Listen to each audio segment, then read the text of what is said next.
Haku was the Hey, best minute. Yeah, go hey, ahead. what's going on, guys? Welcome to the show. Today we are joined by special guest Blythe L. And just before the live stream, he was just actually talking about Demolition, Big Rubber Guys. In case you guys haven't heard, Big Rubber Guys has updated both Demolition and King Haku.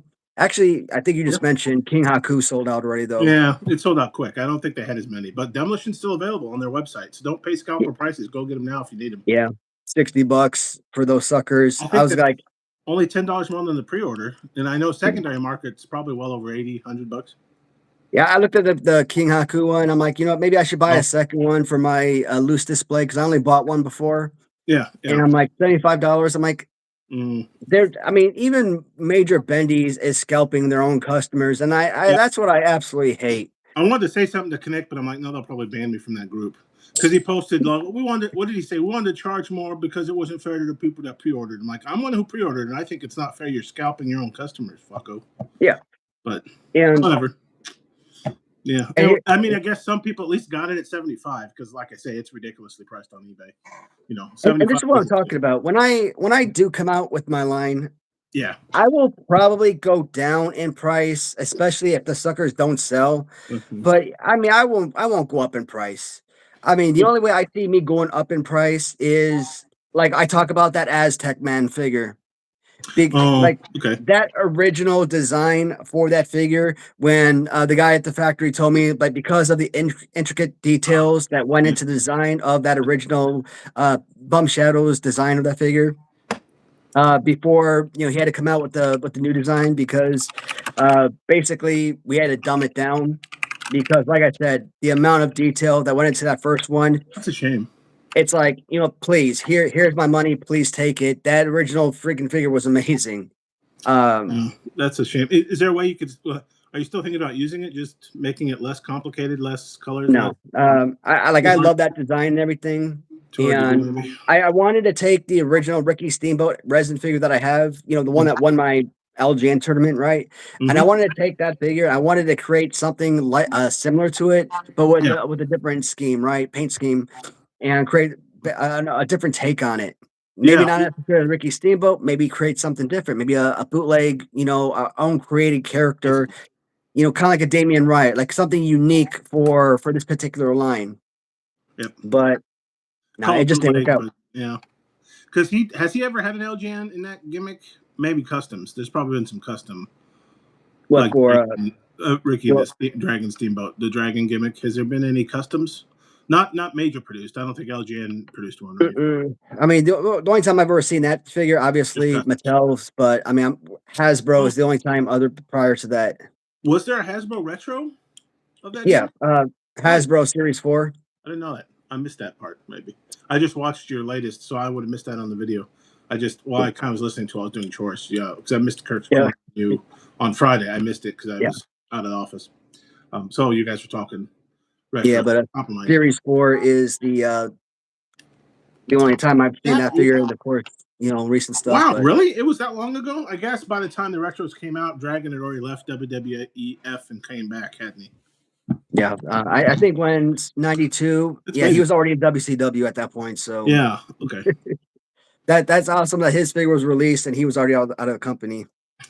And I need something to open this sucker. Was it need like And a bottle opener? That's not that thing. because I'm a lifelong nail biter, so like I have no freaking nails. I got this Invisalign and whatnot and it stops me from biting my teeth. But when I have to take the Invisalign out Then you and get back to it. to eat, what do I do when I take it out? I go back to biting my darn nails. Like riding a So bike, you never I forget. can't get under these suckers. No, I get it. My problem is I pick at hangnails. I've never bet my fingernails, but I'll pick a lot, especially in the dry winter. I'll just be like at the corner, like, oh, I'm just thinking about stuff, picking and picking and picking. I'm like, oh, good, now it hurts and it's bleeding. Oh, what an idiot. I won't bite it, but I will pick the heck out of. That's one of my It's nervous funny tics. as hell. When I went in back in December to get fitted or to get my new Invisalign for the bottom the trays for the bottom deck. Yeah. The nurse, she kind of looks at my nails and she's like, "Here, I want to give you this hook." because I looked at your nails. Basically, it's like, hey, I looked She at your knew. nails. I'm like, no. You're a nail biter. She knew, huh? Is that something you'll wear like the rest of your life, Invisalign, or does it eventually you don't need it Uh, anymore? tomorrow, Oh, this is week 12. So oh, tomorrow will be the end of week 12. But I have to wear this for a week for 2 weeks. So and then I'll that's I'll it. basically yeah, Hmm. and then I'll get like a I don't know, some kind of permanent brace, I guess, on the inside or something. That you I take don't off. know. I don't What know do you if it's say? going to be implanted or if it's going to be removable or something. I That's what take I'm. out. Yeah, I was wondering when you say permanent though, that you'd wear the rest of your life somehow. Yeah, some kind of retainer Okay. or something, I guess. But Yeah. Okay. Luckily, I think my teeth are straight enough that I've never had that problem, but had gum I issues. mean, I got braces when I was in high school, Right. I've never. and I've only seen but people. when I went to basic training, they're like, you can't have braces, Huh. and I don't know. that was stupid as hell because I can tell you right now, braces did absolutely nothing to interfere with basic combat Oh. training. Okay, absolutely nothing. What were they So worried what about? the Like if you're in the so field and you had a brace emergency? I again, don't know. they did absolutely nothing to interfere Really? with training. So Wonder what they're worried about. beats the hell out of me. Huh. That's interesting. Maybe if the metal breaks or something, I don't know, man. Yeah. That's But you weren't allowed to have braces when you went to basic combat training. So that was stupid as hell. and you weren't your braces weren't done doing its job, so it left your teeth I still. had those suckers for 4 years, Oh, and that's a after long four time, years, isn't for it? 4 years, if they didn't accomplish their duties, I'm Oh, like, you know what, whatever. I mean, my top teeth were perfect; they're fine. Bottom teeth, they were what they were. had a mind But of its own sometimes. we're talking 2004 when I took them off until like just what December. That was what 2 months ago. So it's the last well, let's say 3 months. So for last 12 weeks. You So just finally got the Invisalign. So they're supposed to yeah, work kind of like braces, just yeah, less permanent or less metal. I don't know. yeah. It's a little Just newer tech. plastic. Little they what do you call it? They like 3D print or your teeth or something. They give you like these little plastic trays that you clip onto your bottom of your teeth and whatnot, and it's supposed to rearrange your teeth or something. Are they a So replacement for braces then, or is it because you're an adult, you braces wouldn't work or something? I don't. I've no, never I picked mean, up Invisalign. no, you could have gotten braces. I mean, I just got these Okay. instead as a replacement, but Yeah. Okay. So recent. Does the VA cover dental too then, or did you have to pay for that, or do you have your own dental no, insurance? I They came cover out of everything. yeah, I came out of pocket for this. Oh yeah, you had to pay for it. Yeah, okay. So I was I always mean, looking like in retirement, Medicare doesn't cover dental or vision. I'm I like, assume the military has VA has dental benefits, but I have no freaking clue where to go for that. okay, So yeah, yeah. so everything for dental, I pay out of pocket for. For all your VA stuff, you have to go to one of their hospitals. They won't just cover you anywhere, unless I it's an mean, emergency, maybe. I would go to the VA hospital for dental if I Right? Yeah. knew No, I'm how just to saying sign up for that that's stuff, how but I VA just works. you know. That's how their health insurance works. You have to go to their hospital for Not things. necessarily. Like No, they do. if Okay. it's an emergency, Right. like Yeah. I was having like a heart attack or what I felt was a heart attack a couple years ago, and it got really freaking bad. Like I actually had to go to the emergency room, and Yeah. Then they'll cover it. They're not like, so no. First, while you're having your heart attack, look up where the nearest VA is. Yeah, it's an emergency. You kind of have to go. so I was getting ready to go to the VA emergency room, and I called the VA, let them know I was coming. Like, no, go to the nearest hospital closest to you. Yeah. I'm like, okay. Good. So Ended up okay though. What was it? A heart attack or what wasn't a heart attack? I forgot No. what they was some kind of heart palpitations. I forgot how they Okay. described it. I But mean, to you, it all felt like that a heart attack. medical lingo that I couldn't understand. I'm like, okay, you smile, you nod, you pretend that you understand what they're saying, but in all essence, you're like, you smile like you nod your head to pretend that you understand it because you don't want to look like an idiot, but Yeah, I have yeah. no idea what they're talking about. But I guess bottom line is it wasn't a heart attack. It was something else. And Yeah, yeah, hmm. But yeah, but that like would be scary. But when you're having the type of chest pains I was having, and when they start talking about like pain shooting down your arm and everything, it's like literally all the darn things that you'd look for in a heart attack like was happening to me. So like I had no other reason to think it was anything other than that. So Yeah, uh, you had that arm thingy, the pain down the arm thing, huh? mm, Is it the right arm or the left arm? I mean, it was going down my left arm, so Left arm, I think it is, yeah. because heart's usually on the left unless you're born backwards, which I guess is a medical condition. I've seen one or more TV shows about. But interesting. And if my ass is going to the freaking hospital, it's got to be Something wrong. pretty freaking bad. Yeah, something's wrong. Because I got to be halfway dead in order to somebody drag me to the hospital. Because I mean, I hate having to go to the hospital and wait. Oh Going to yeah, the hospital isn't so bad. It's having to sit there and wait for 16 hours for somebody to come see you, and they're talking to you for 2 seconds, and then they will go away for another 16 hours, come back, talk to you for 2 seconds, disappear for 16 hours, and it's like, damn, really? and even the emergency room or department, whatever they're calling it, you could sit there for hours, right? Right. Now, of course, with you coming in with heart issues, maybe did they do a triage, like a checkout, real quick, and say, "No, he's not dying, so go sit in the waiting room and wait for 3 hours. Ah, And if you God. die, let us know, and we'll try to revive you." No, the hospital I went to, the emergency room, they pretty much put me in, got me into the back room pretty quickly. Okay. I always wondered in a true emergency, right? I've seen a lot of TV shows. So, Oh, that's not bad. what does it taste like? Chicken? Hope not. I That'd be mean, weird. it's like, Chicken I mean, flavored it's blueberry vodka. blueberry. Yeah. It's Not a big vodka fan. it's berry cherry limeade, but it's a vodka taste, but blueberry mixture. Strong blueberry flavor more than the cherry or the limeade.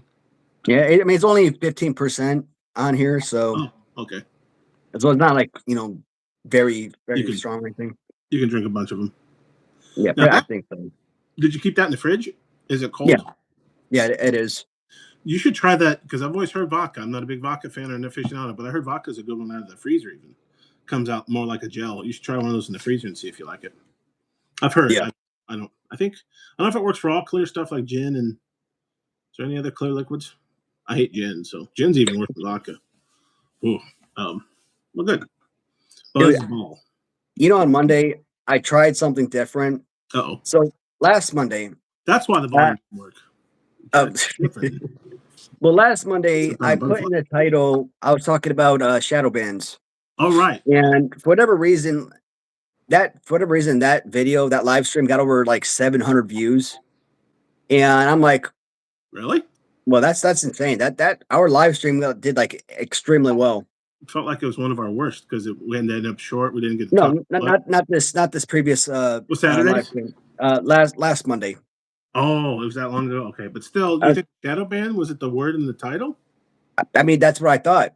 So I Why? did a little test, and this past Monday, Okay. I put the words shadow ban in the title again, which was very convenient because of what was going on that day earlier. What was going on that day? Uh-huh. So I was able to talk about shadow bans, well, postings, messages, what was happening earlier with YouTube and whatnot. So Yeah.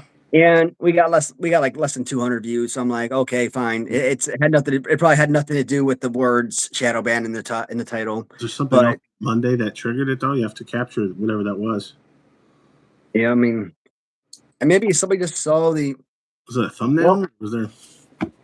Well, that's the thing. Like when I look at my live streams, I can actually see all the thumbnails I use. But like when I look at it from like a different account or something, when I see our live streams, I don't see the thumbnail. I just see this right here. No. My picture and Okay. your picture side by side. Not your cute. You always do like a horror themed. Yeah. So I don't see a thumbnail. I just see us. I just see our faces. So if you come in as like an anonymous person, you just see our Yeah. faces. I would have thought it'd be the other way around. Maybe you'd have to be a subscriber to see our faces, and then if you're anonymous, I've done Yeah. that before too, like on LinkedIn and stuff. I'll come in Yeah. as anonymous and see. Yeah. Hey, Mustard, what's going on, man? Yeah, you see the post too, right? I assume. Yeah. Yeah. Mustard must be having problems.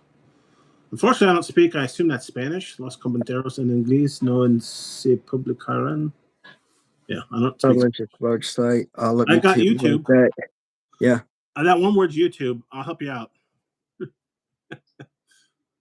And I think English is maybe English. English. Mm, So I gave you 2 words. The rest of it you can get. yeah. Have Google Translate. Why don't they bake that in? Google should bake Translate into this. Really? Can you see my post? Mustard saying English isn't posting unless you put a few characters first. That's an interesting glitch. Really? Somebody at Google getting fired, getting replaced by AI, and put in a Easter egg when they left the building today or something. English isn't posting unless. Can That's you see? freaking insane. Can you see my posts, Waddy? Um, Mine show up? yeah, I mean, I see your hand post, your hand message. That's about it. Oh, you can't see my words because I put in BRG Axe Smash available right now. Collect major. You didn't see that? No, I only see your waves. Oh, so yeah, it's not working for me either. Then can you see me now? Hashtag Cena. That one you see? No, that didn't come up either. That's freaking insane. Oh, just call me John Cena. Wow. Oh, is it on Down Detector? I always thought Down Detector was stupid because every time I look it up, it's like, no, your site's perfectly fine. I'm like, no, it's down. What kind of website is this? Well, that's freaking crazy that we're not going to be able to be. Well, I mean, I guess we could have like this, but I mean, that's going to put a lot of extra work on our viewers. We're 0 for 2. We had Vaughn problems on Monday. Now we have chat problems on Wednesday. Man, Mustard, thanks for letting us know, man. That's crazy. Like I was wondering why there weren't a lot of messages coming in. You still can't see my post about Cena, so there must be something more than I did the /, but it didn't like / comma. Can you see me? Oh, because I put spaces in there. So I think I'm gonna use hyphens and see. Do hyphens work? I actually have a bug at work revolving around hyphens instead of underscores. No, mine still didn't post, did it? Mm-mm. What the fudge? / do underscores work? I think the exclamation point would be, or the question mark would be fine. I'm not sure why I have to do the /. Well, no, see, I can see it like Jose. Yeah, I see Jose's messages, and it just came up without any of that. Yep. Hey, what's going on, Jose? Not buying anything from Zombie Sailors, and here's the thing. I said I was done with Zombie Sailors, right? And I think after Series 4, Abdullah Butcher, Ric Flair, all those figures, I said that was it. Figure though. Some of the yeah, Abdullah was probably like one of the last best things they made. That and I keep forgetting the damn 2-pack. The guys that came in a 2-pack. Cardona and Nick Gage. Those No, two. no. Public Enemy. Public Enemy. Thank you. Okay. I don't know why I can't remember their damn names. Like I keep looking at that set. Did you like that set? I don't know if it looks really like them or not. I like them. Yeah. Okay. Like I thought that was an excellent tag team set. Okay. Like it's one of the very few figures from Zombie Sailors I actually really liked. You like One Man Gang too, right? I keep looking at him. Yeah, I think One Man Gang is like one of their top, probably their best figure, if not in the top 2, top 3 best from Zombie Sailors. But I want to buy him. He's been in my cart. But after those, Zombie Sailor directly, somebody else I found him cheaper. Another site through Shopify, Nacelle, I think it's called. Some other company I never heard of. But I keep putting them in my cart. I just haven't checked out. I mean, I've had One Man Gang up on my eBay for like $90 for like ever, but that's because I bought it on eBay for like $90. I think the problem is because ZST keeps replenishing stock. I think I can go to ZST's website and get it for half that. Unfortunately, right now, maybe not. I don't know. They go in and out of stock just randomly, so I'm not sure. Can never see. I'm seeing some people. So I'm seeing Galena, but you can't see me. Is it so? It's a selective outage. Chat may or may not work. Did you see Galena saying bum high? Yeah. Go on, Galena. But welcome. You haven't seen any of my chats though. Yeah, I see. No, I haven't seen anything from you come up. Isn't that so? That's weird. Well, okay, that's okay then. I mean, I can talk to you at least. Right? You don't need to see my chats. I wonder if anybody else can see me. It's crazy. Oh, whoops! What did I do? I went back. I just lost. But man, this is gonna be a big freaking week though. Yeah, Friday's still on the interview session. So Friday morning, I am going to reach out to a certain legacy foundation to get the family paid. A certain family of a certain wrestler that we all know and love. You're still not mentioning anything. So you have that, but you're still doing Kirk's Corner. I keep saying Kirk's Corner, but you and Kirk are still live streaming on retros. Yeah. And then Friday night, you and Bum. Yeah, so that's Yeah, that busy freaking day. Friday's gonna be busy as hell. So Friday, You go sleep in Saturday. Friday, I'm gonna get the family paid about 11 o'clock. I'm going, so that's gonna happen probably around 9, 10 o'clock in the morning. About 11 o'clock, Kirk's Corner and I are gonna do. I believe we're on Hasbro Series 7. That's Hasbro only has like seven or six figures in Series 7, so that's probably gonna take about an hour to film that video. it. So sometime around, let's say 12:30, 1 o'clock, Facebook, Instagram, YouTube, I'm gonna officially announce Okay, the signing. cool. And at that point, I'm gonna announce that signing, and I'm also gonna post a lot of pictures of what Bone Breaking Action's been putting up. Now, these pictures are, I guess, what we're gonna call the official card backs of the Oh, line. nice. So they're both the card fronts and the card backs of each of the wrestlers. So, Bone Breaking Action, he's gonna have his official card front. The Damian Riot's gonna have his official card front. Yep. New 80s Revolution in Series 2, for example, is gonna have his card front, but that's at a later time. Bomb Shadows, he's gonna have his own card front, and then of course all these figures, the card back is all gonna be universal. It's all gonna be the exact same thing. Okay, That's gonna be uniform. nice. Yeah, and then you'll be able to talk about it that night. Then. Yep. Um, Oh, it deleted my chats. So I refreshed. I refreshed the page, and my chats are gone from my view too. That is and then wacky. What the frick? so then we get to jump. Then I finally get to jump on Wrestling with Bum Shadows live show at 7 o'clock, and I finally get to be on his as a special guest host on his show. That's freaking Okay, awesome. so that's a good point. We need to go to Bum's channel Friday night to tune in. Yeah. So 7 o'clock Eastern, right? hmm Yeah, my chats aren't posting, so I guess. Oh well. That's a big day. So you're gonna have to sleep in Saturday or whatever. Yeah, that's gonna be freaking awesome, dudes. And That's usually my life. I'm really Friday. excited. I get the Bum Also, today's the 25th, isn't it? So also the 27th all day. is also important because the guys in China, they're getting back from their Chinese New Year. So they're all returning back to the factory on the 27th. Nice. So they're going to be able to start production, restart production on this again. Probably get me a better sample than what they sent out. Honestly, I really don't want to have anything changed to the rubber. I think I'm good with what we got for the rubber. The only thing Mhm. they really have to do is, fix the hand so it connects and fill in the inserts. Other than that, this is fine. This is perfect.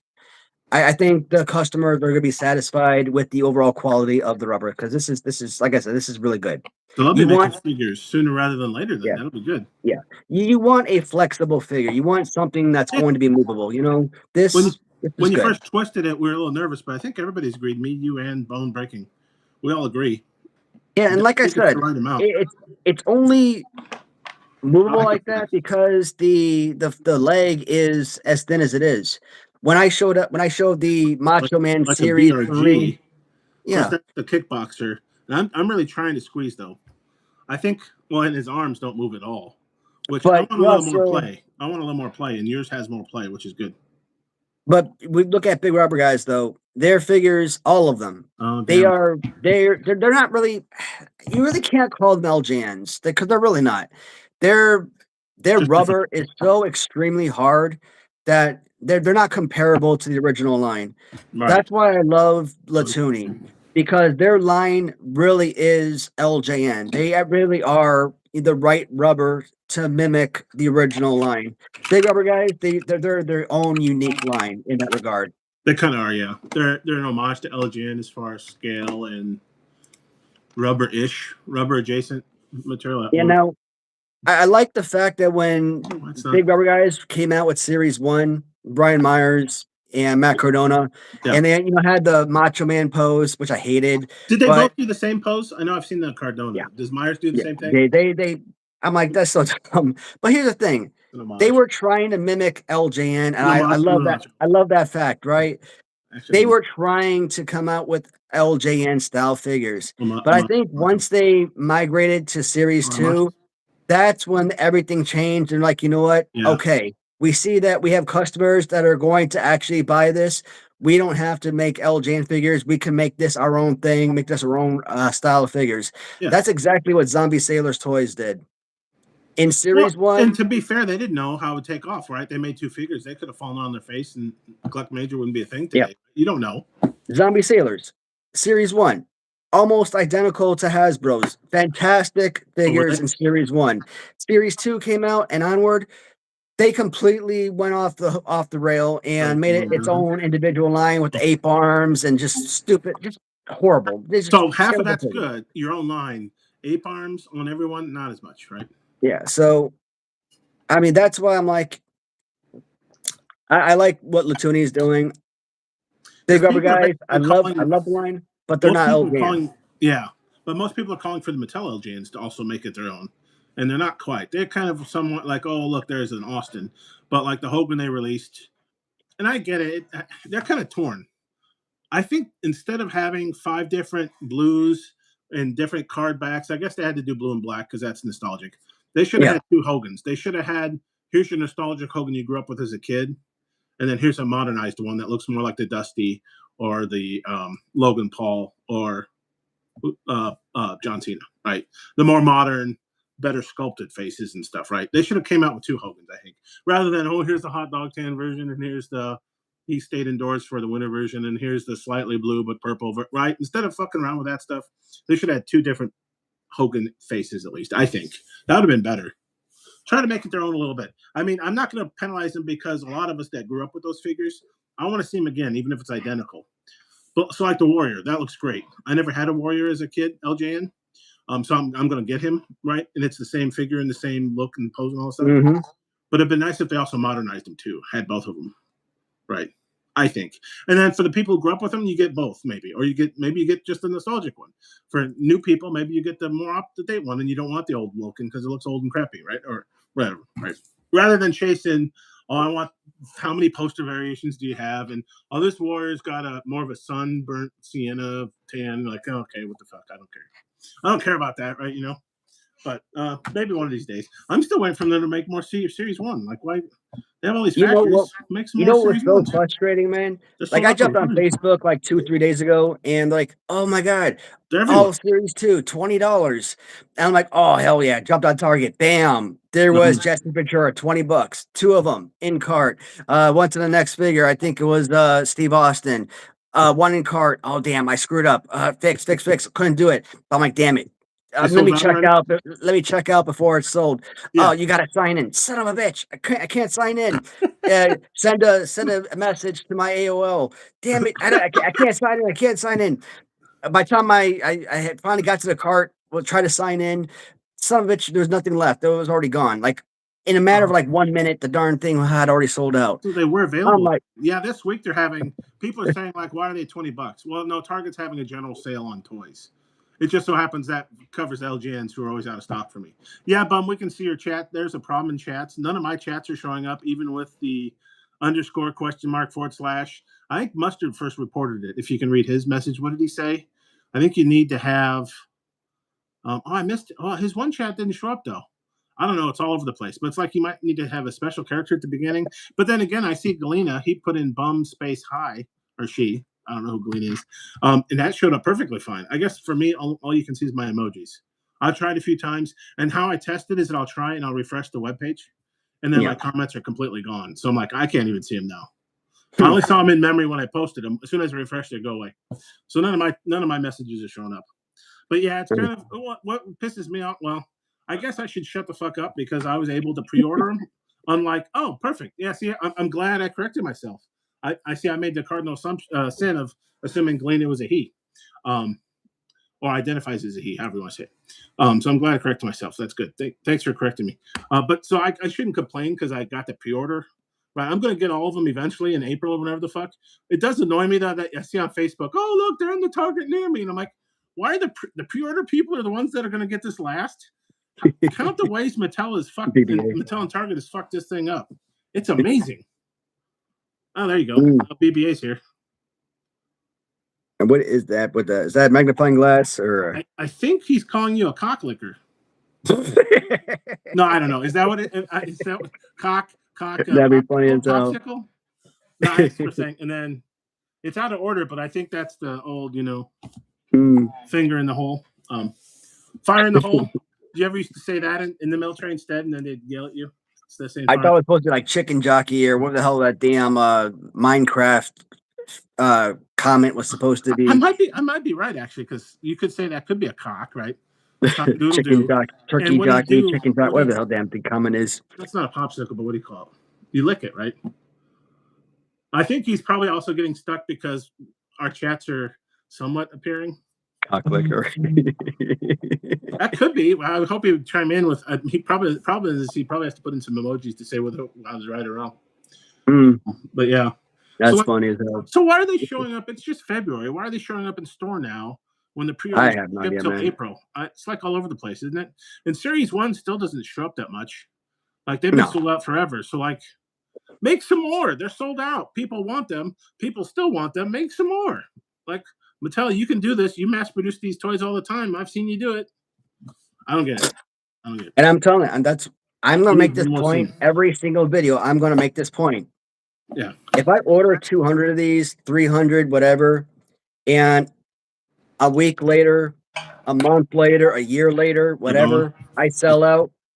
Make some more. You don't have to go to friggin' eBay and pay $300 to buy yourself a bone breaking action carded figure.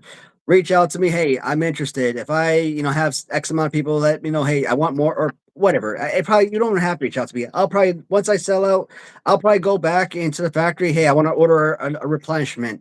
I want to order another 100, another 200, whatever. Why? Because it shows me that people are interested, Yep. and I want to keep enough inventory on hand because I want to keep them in stock. I want to have the ability to let people know, hey, if they want them, they're available.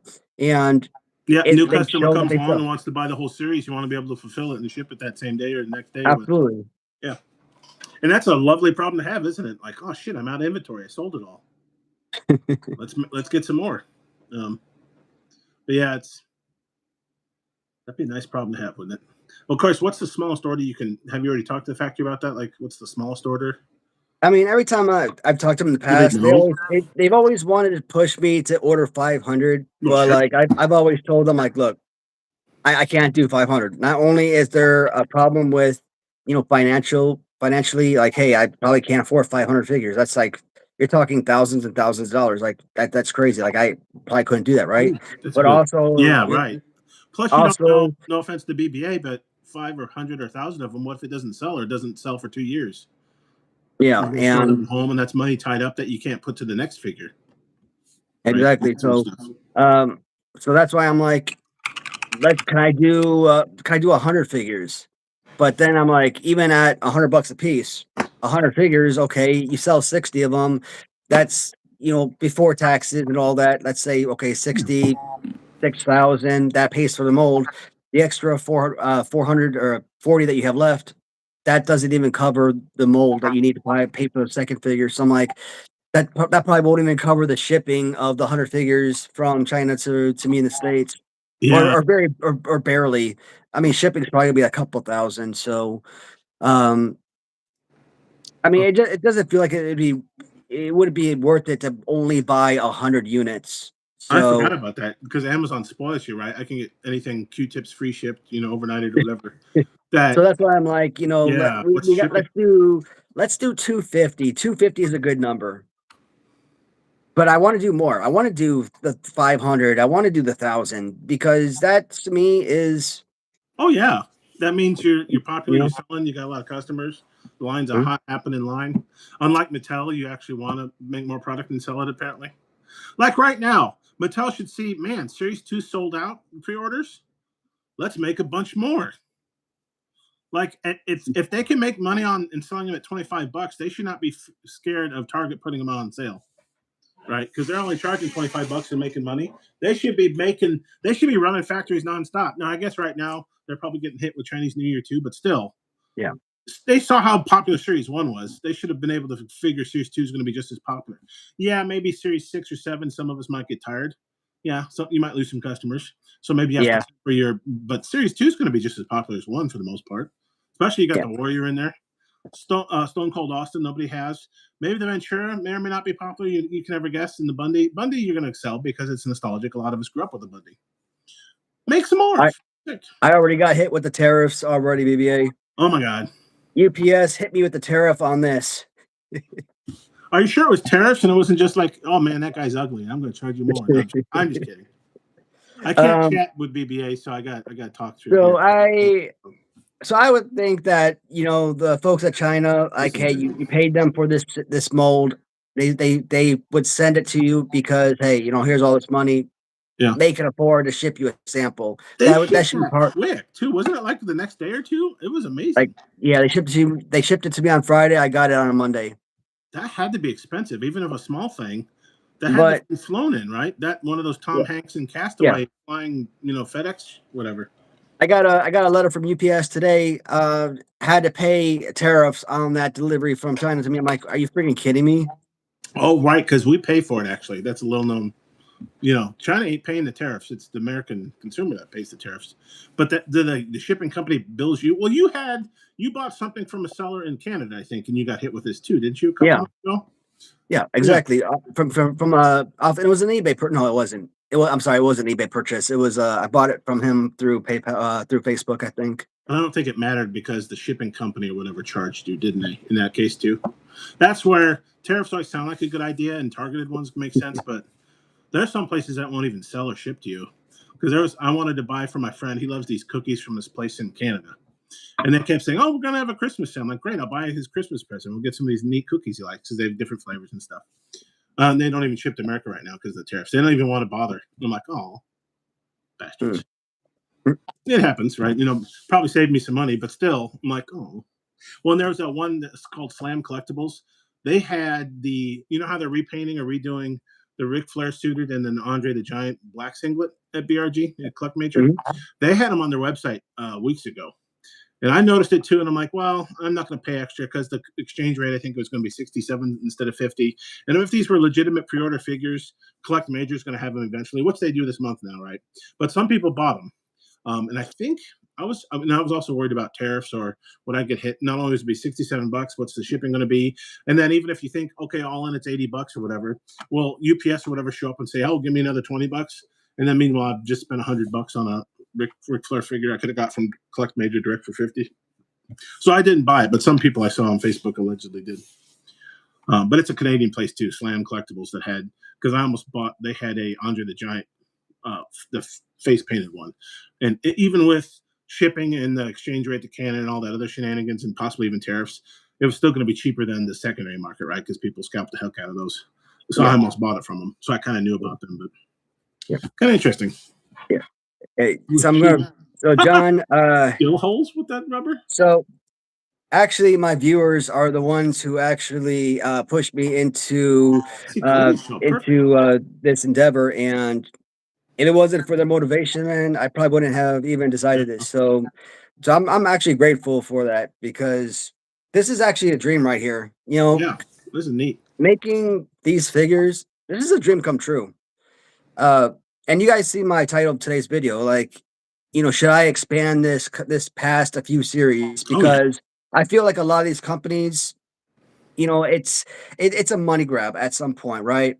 You're grateful to get all of these other releases that you're looking for, but where is the end? You want to know that there's an end in sight because you don't want to keep spending and spending and spending. At one point, you're gonna run out of money. You're gonna run out of space. Well, yeah.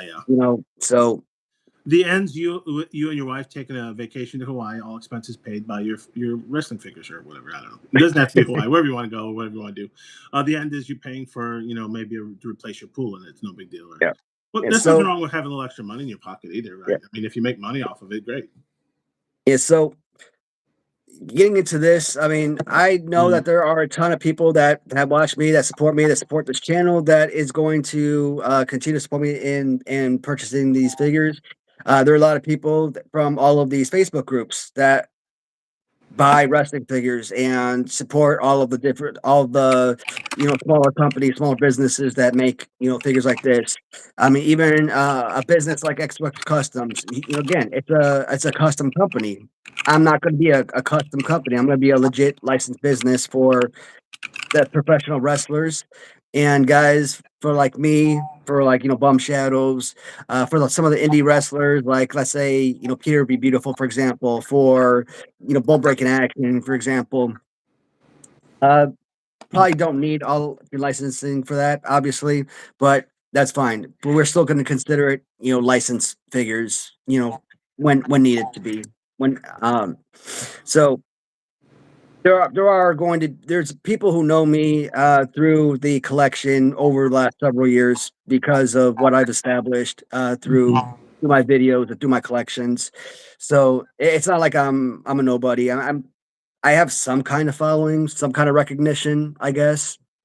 Your toy And Bum store. Shadows, I mean, he has what is like 5,000 followers on YouTube. So I mean, he Oh is a wow, nice. very well-known, well-established content creator on the platform. So again, he's not just some run-of-the-mill content creator. I mean, he is a very well-known, well-recognized creator. So again, he has his own brand, his own following. People that support me, they will buy his figure. People that support him over the years, they will buy the hell out of his figure. Uh, People that support me will buy a figure. They'll buy Bone Breaking Action. They'll They'll buy all of buy them. Bum Shadows. People that support Bum Shadows that don't know anything about me, don't know anything about Bone Breaking Action, they'll buy their figures or buy our figures because they want to support him. Hmm. Same thing with Bone Breaking Action. They may not know anything about me. They may know nothing about Bum Shadows, but they want to support Bone Breaking Action, right? Yeah. So we're all in this tight knit community. So we all want to kind of support each other, and that's why I'm not going out and buying 10,000 of each figures. So I feel like with the Not yet. amount of quantity of what I'm buying, Oh yeah, that the community will continue to support each other, and it's just a fun idea, man, and it's something that I'm looking forward to, and a lot of other people are looking forward to. Otherwise, people want to be tuning in every week and to see, hey, what's going on with the progression. yeah. I mean, even if it's not super successful, just being able to do it and accomplish it is a big thing, right? Yeah, Even if you don't become a billionaire off of it or whatever. Um, my chats still don't show up, so I see Sonic Fuzz said that Andre the Giant's shipping already. So thanks for the update. If you're still in Sonic, I was going to say I posted, but my chats aren't showing up at all right now. Um, if you don't have them, Axe and Smash are up on the Collect Major website right now. So if you didn't pre-order them, if you're dumb like me and didn't pre-order them, you can get them for only $60 a piece rather than $7 billion, whatever eBay wants to charge you. mm. Well, that's good. So yeah, I did pre-order both Andre and the Ric Flair suited because I didn't get those earlier in those earlier series. I wasn't buying wrestling figures back then, and I don't want to pay scalpers prices, so I just bought these. That'll Absolutely. scratch my Flair and Andre itch. I keep looking at the Cincinnati Red Macho. I pre-ordered it at Big Bad Toy Store since because you don't have to pay for it. You just Yeah, what's nice is Target's the same way. So I bought four each of those series two, like we talked about, because it was available that night, right at 2 in the morning. I was kind of delirious. And so it was like two or three, what, $400 total, I think is what it cost me. I haven't been charged for it yet because they haven't shipped. But periodically, like once a week, they charge your credit card. And they're like, hey, yep, his card's still working. Okay. They still reserve my spot in line. So Target also doesn't charge until they ship. Their pre-orders are also basically free. So I really like Big Bad Toy Store for that because I have an extended time to decide whether I really want that macho or not. Because big rubber guys, once they sell out, you got to pay scalper prices. I don't know if I do, so I pre-ordered a Big Bad Toy Store for free, essentially, right? I got my token in line, my number, in case I really, really want them, and then I can always cancel them later. Because I think what happened is I bought a few things from them, and then all of a sudden J&J, they show up. I keep waiting for J&J to add that macho, because then I'll use the 10% off coupon at J&J. This week I got Axe or Smash. I think it was Smash and Crush from J&J the same week. Luckily, they shipped them out before they got hit by all the snow. And I think because the Brian Adams, they didn't send in my original shipment. They threw yeah, in I think they're having a giveaway. There's a well done set from KWK that I think it was like a one of the convention exclusives. Oh, it said KWK exclusive on the bag. They threw that in my package with the Brian Adams. which was kind of a nice, hey, sorry we didn't ship it out with the original shipment kind of gift. So kudos to J&J Figures. Another great place to buy. And they'll advertise too. They'll tell you young J or old J, 10% off. So I keep hoping they'll have this Cincinnati Red Macho there too, because then I'll save 10% right in order from J&J. But they haven't Right yet. on. They haven't. I've got a plan. I've got a series, a flow chart of where to buy the figure at. If it's a figure I really want, like the Andre and Ric Flair, I said no. Yep, I'll just pre-order them at Collect Major. The Rudro brothers, yep, I collect order. I got them from Collect Major. I didn't wait. So That Rambo figure is pretty good. If you opened your which Rambo, one? the Rambo Oh, figure is pretty Rambo. good because it comes I with a haven't big taken ass out a knife. package yet, so I don't know. Okay, it comes with a big ass knife and comes with a big ass gun and the bullet. What do you call it? That wraps around his body. It's actually a nice looking figure. I'm glad I bought it. I'm not a big Rambo fan. It was an No, impulse, I haven't seen them. but it's a good figure. I kind of like it. Hey, Galena, thank you so much. 25% buy figures. Yeah, I wonder. The shirt for $20. Yeah, it could be. Definitely. John, don't be so negative. See, at least they can chat. So it looks like your viewers can chat. None of my chats show up. I keep trying. Oh well. The surprise superstar is the game changer. Yeah. You can't tell them till tomorrow or Friday that it's me. I'm the surprise superstar in your record figure. No, I'm just kidding. I'm not being negative. No, I mean, yeah, John's playing the devil's advocate. You need a little bit of that, right? Like, hey, what if? What if only Matt and BBA are the only ones that buy the BBA figure, or something, whatever. You need a little bit of both in your life, right?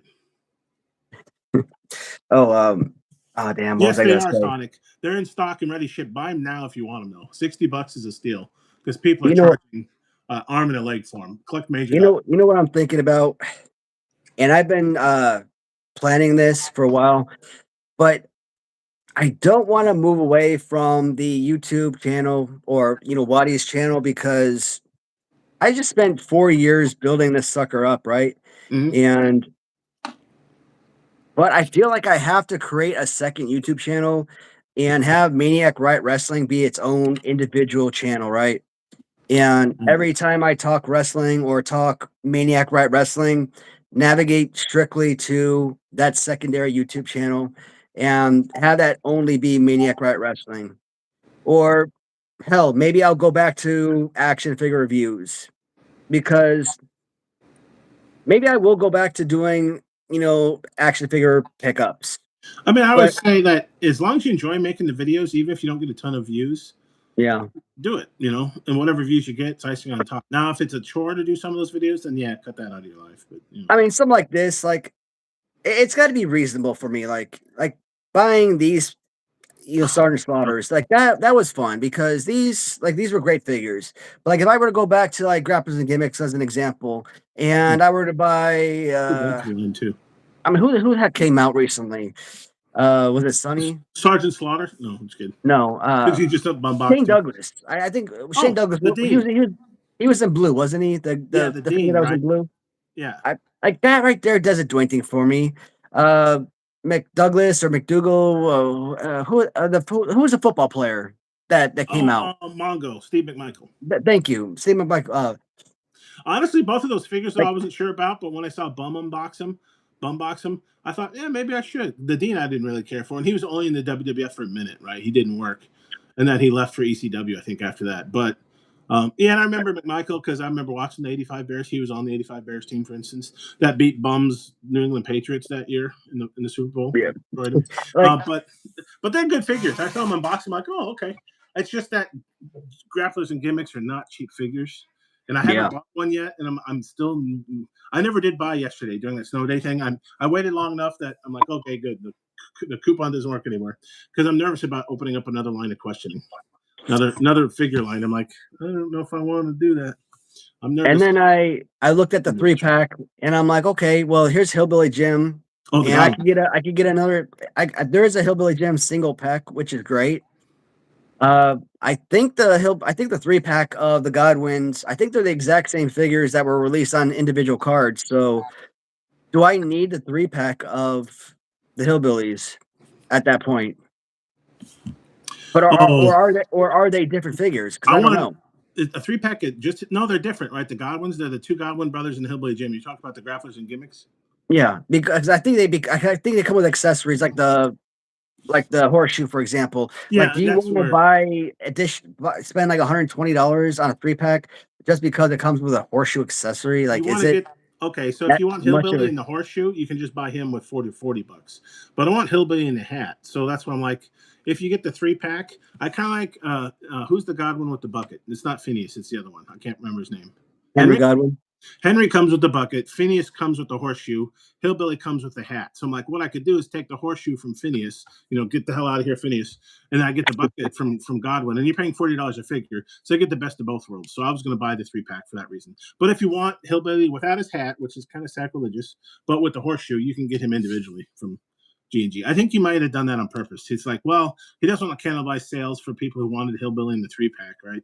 It's like, well, you still have to buy that one if you want his hat. And like, you son of a bitch.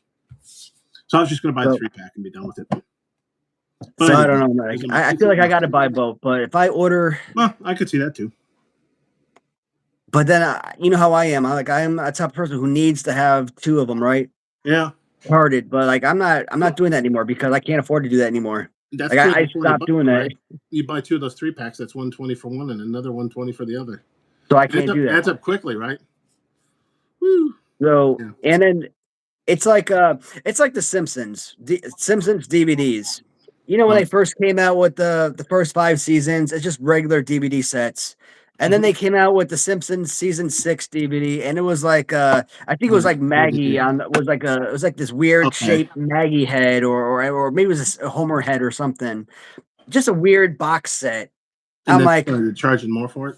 yeah, it was like a tin can or something, right? And then you Okay. open it up, and there's like a little card inside that says, "Oh my God, DVD collectors are gonna freak out because it's not gonna sit right on your shelf." And I'm Oh, like, and I remember reading that card, and I'm like, "Yeah, mother effer, that's exactly right." Because this DVD collector is freaking out. because you're one Um, of those people. Do you still buy so DVDs anymore or Blu-rays, I guess, or whatever the kids are using? man, if you not That was anymore. such a big Um, thing, but like, not I don't care. 2000, Some people still do. 2011.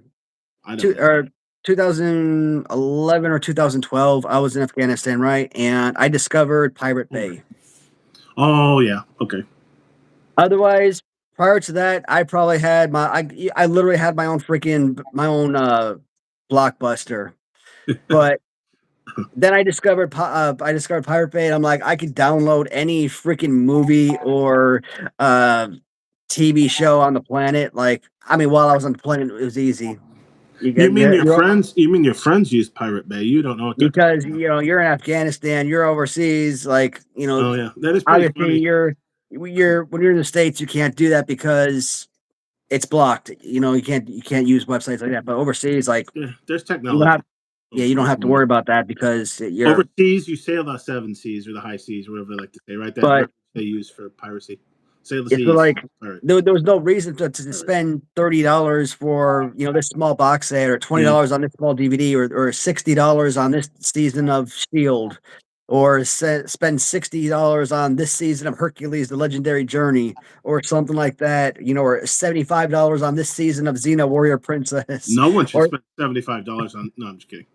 hey, I sure the hell did way back when. I'm just kidding. But yeah, you stopped buying all of that. Yeah, I did because of streaming. Now you don't even have to pirate it. There's too much content. I mean, I subscribe to more than one channel. Or what do they still call them channels? Streaming services. Yeah. And I can't keep up. Old and new, like because I remember there's some stuff when I was a kid that I kind of watched, but you didn't watch TV. You'd miss episodes, right? Nowadays, you don't have to miss anything because it's all streaming. And I go back and rewatched. I remember as a kid, my parents watching like Hill Street Blues and L.A. Law and some of those really old shows, the Newhart Show. And you can watch them now. Mark and Mindy. I'm like, oh yeah, I remember seeing them. I think in syndication or whatever because it was slightly before my time. A lot of that stuff. I caught Doogie Howser on Disney, Hulu, whatever you want to call it. Like, oh, I vaguely remember Doogie Howser. So you can watch all that old stuff. You got new stuff that's coming out all the time. Yeah, it's hard to keep up. Homer is what Bum's saying.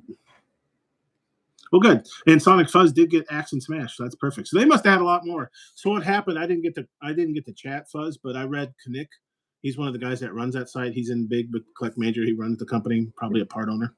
He posted on Facebook when I was just bumming around this afternoon before I got off work that I think some retailer didn't pay them for their demolition, so they kept the stock and they gave them enough. They gave them a certain amount of time to pay, and I guess they never paid them, so they just decided to sell it themselves. That's how they showed up. I saw that. So those Yeah, I are in saw that stock. They message. should ship as soon as they're back in the office. I don't know if they ship out of the East Coast or the West Coast. And right now, the East Coast was hit by snow. I saw J&J is going to start shipping again today, though, so maybe Collect Major might start shipping soon if it's East Coast. So you might have to wait. I'm still waiting for my yellow Arn Anderson. I ordered February 2nd. So you might have to wait for them, but at least they're secured. And I mean, $60 is a steal because I think the pre-order was 50. And if you go to eBay right now, I don't think you can get one of them for less than probably $85, $100. So good. And I think they're still available. So they must have had a lot. I mean, if it was a retailer, it wasn't like 10 figures. I'm sure it was hundreds of them. But, yep, they're still available. So anybody who needs Axe and Smash, go out there. They're good figures. I literally just got my Axe and Crush this week. I already had Smash from a couple months ago, but I literally finally got the other two. So they're nice three. Roger God. Man, Roger God, you have an awesome freaking screen name, man. I like that. That is awesome. Raj of God. Kind of reminds me of like oh, he loves it too. He likes this gabbing. Kind of like reminds me of like an Egyptian god or something. Yeah. Or who was the bad guy in one of the Batman? Ra's al Ghul, Liam Neeson's character. But yeah. No, that was from Green Arrow. No, it was Batman. Ra's al Ghul. Well, it's DC Universal. It's possible. I mean, it could have been in both. I just don't know the Green. You said Green Arrow. I don't know Green Arrow as well, but I remember the movies because Liam Neeson played the part. Oh, you know what? Okay, Batman Begins. Sonic's in the same boat as us. So Sonic, you need to stick around. It sounds like Sonic's a BRG collector. Yeah, I think it was February 2nd because I missed the first wave. They only released like 5 of them or whatever it was. And then instead of shipping them immediately, they went to their toy stores and this and that and the other thing. That still gives me. I know it's just a toy, but their shipping is still ludicrously stupid. Collect Major. And then Knick's like, oh, well, you get it eventually. Well, maybe you don't want my money then, Knick, you son of a bitch. Hey, Lance, you know, it's funny as heck that you say Matt Duggan because I actually created a pirate version of myself with the Jim Duggan body pose. I've been talking about this darn pirate figure that I've been wanting to make of myself forever, right? You should. Pirate figures are great. So yeah, man, I saw this image on the internet like last year, and it was like a really awesome pirate design. And I'm like, you know what, I gotta take this pirate look, and somehow, some way, I gotta create a wrestling action figure out of this pirate. It is just such an awesome look. And I finally stopped being lazy, got on ChatGPT, and I'm like, I gotta create a freaking figure out of this. And I'm like, what is a good fighting pose for this look? I'm like, okay, you know what? Pirate. I think something like this, you know, something like Jim Duggan, you know, something like that, you know, Outback Jack, you know, those type of funny poses. And I came up with something. And there's of course, Outback Jack. How did Jim Duggan comes with, you know, a 2x4. So of course, this pirate is holding a damn 2x4 in his hand. Oh, well, okay. which is fitting, you know. He's fixing his boat. The pirate is. Yeah. So, I mean, a pirate could be holding a damn 2x4. Why not? I mean, it's a weapon. So, and the darn figure looks amazing. So now I just got to find somebody, if not myself, somebody else that could fit that darn pirate look, because that damn thing looks insanely good. And I have a particular. Pirates are a good character to have figures made of. Pirates are good. Even though it probably was never his gimmick, there is a particular wrestler I have in mind that probably would have made a really good pirate. Unfortunately, we're not mentioning him anymore because he completely screwed us up and basically put us about a year behind on this MRW plan. So frickin' Johnny Depp. Yeah, frick. No. Hey, maybe he's available. Make pirate. Well, he probably can't sell his likeness as the what's his face, the pirate. Bum could be a pirate. I mean, he could. I mean, you are, Bum. What do you mean? You're definitely a pirate. I mean, how many times do they say, "Oh, are you a pirate? Hey, are you a pirate? Pirate? Oh, you got an iPad." So, Lena, Glenn asked which horror movie inspired your devil figure look. Not really any movie in particularly. In 2014, my wife and I we went to Austin for a murder mystery dinner. It was a Halloween murder mystery dinner, obviously. Uh, so I went as the devil, and she went as an angel. And I don't know. For me, like I don't think of the devil as Lucifer. You know, I don't think of Lucifer. Or I don't think of him as Lucifer. I don't think of him as Satan. Or what's the other name he goes by? He goes by some other weird name, like Beelzebub? yeah, you know, like one of those old, biblical names, right? But Not like when I think, Methuselah, but I always like that name. Methuselah, that's a but I think of the devil by the name of Damien. So so my portrayal of the devil was Damien. That was my name for the night.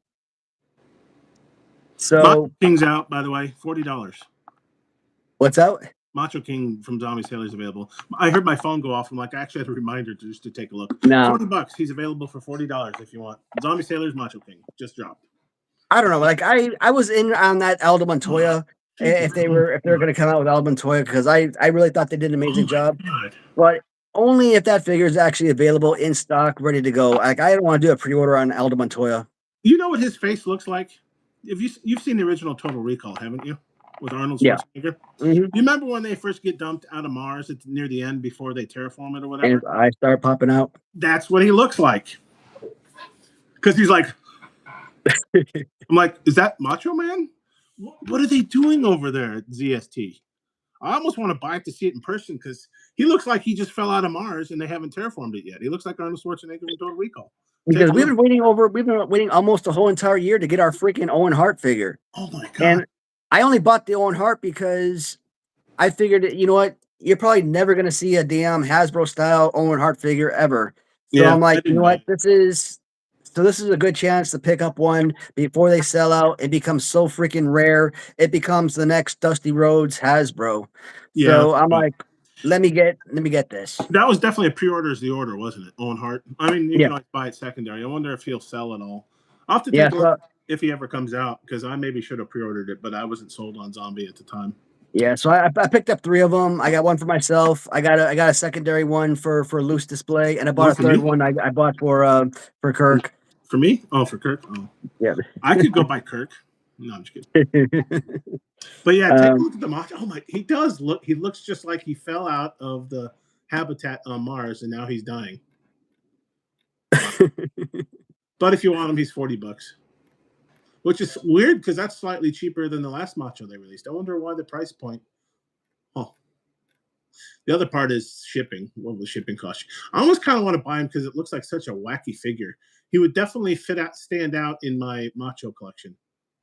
You'd be like, is that Macho Man? It's like he looks kind of like him, but his face, there's something wrong. Does he have Bell's palsy or something? Is that what's going on? I'm gonna go back here. Hey Yeah, Sonic, just kind of responding to this comment, following the channel since the beginning, dude. That's freaking awesome. I can't stop looking at him. Oh my god, he's so weird looking. And then he was always fit, but his arms are too big.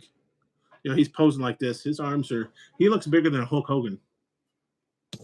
But I can't get over the tongue out and the eyes. Like, oh, I can't breathe. Wow.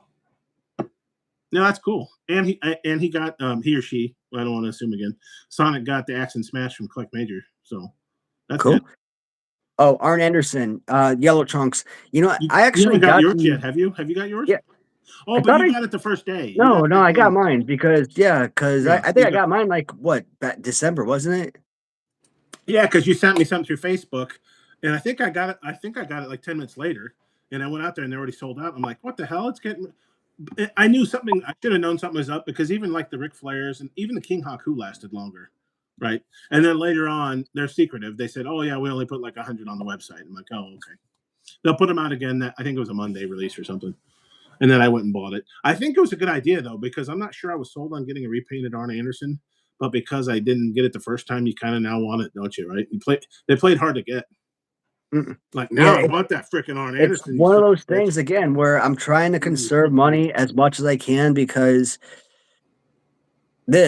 I'm Yeah, literally trying to conserve everything that I was investing into other yeah. companies. I'm trying to conserve, Well, that invest makes into sense. this.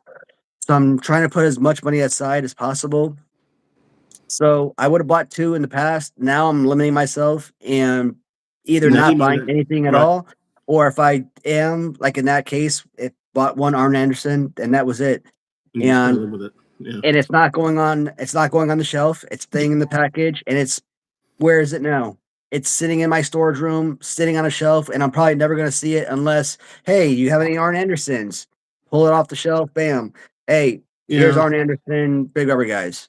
Because I It's already have a Arn Anderson red displayed loose. oh yeah. So That why do came I with a need belt. a It's a better yeah, figure, right? It came with a yeah. belt. So like why do I need to display a yellow Arn Anderson right now? True. But do you think then maybe I shouldn't have bought it if he's just going to sit on a shelf and you never look at him again? But No, because the thrill's in the buying too. It's fun to buy stuff and then you get it shipped and you get to open it and you're like, oh look, I got a thing. I still feel like these I got things a are going to be thing. super valuable Okay, so worst because case, you might resell them later. like you look at a Warlord LJ 1989 LJN Grand Toys. Six going on it's going for like $6,000 today.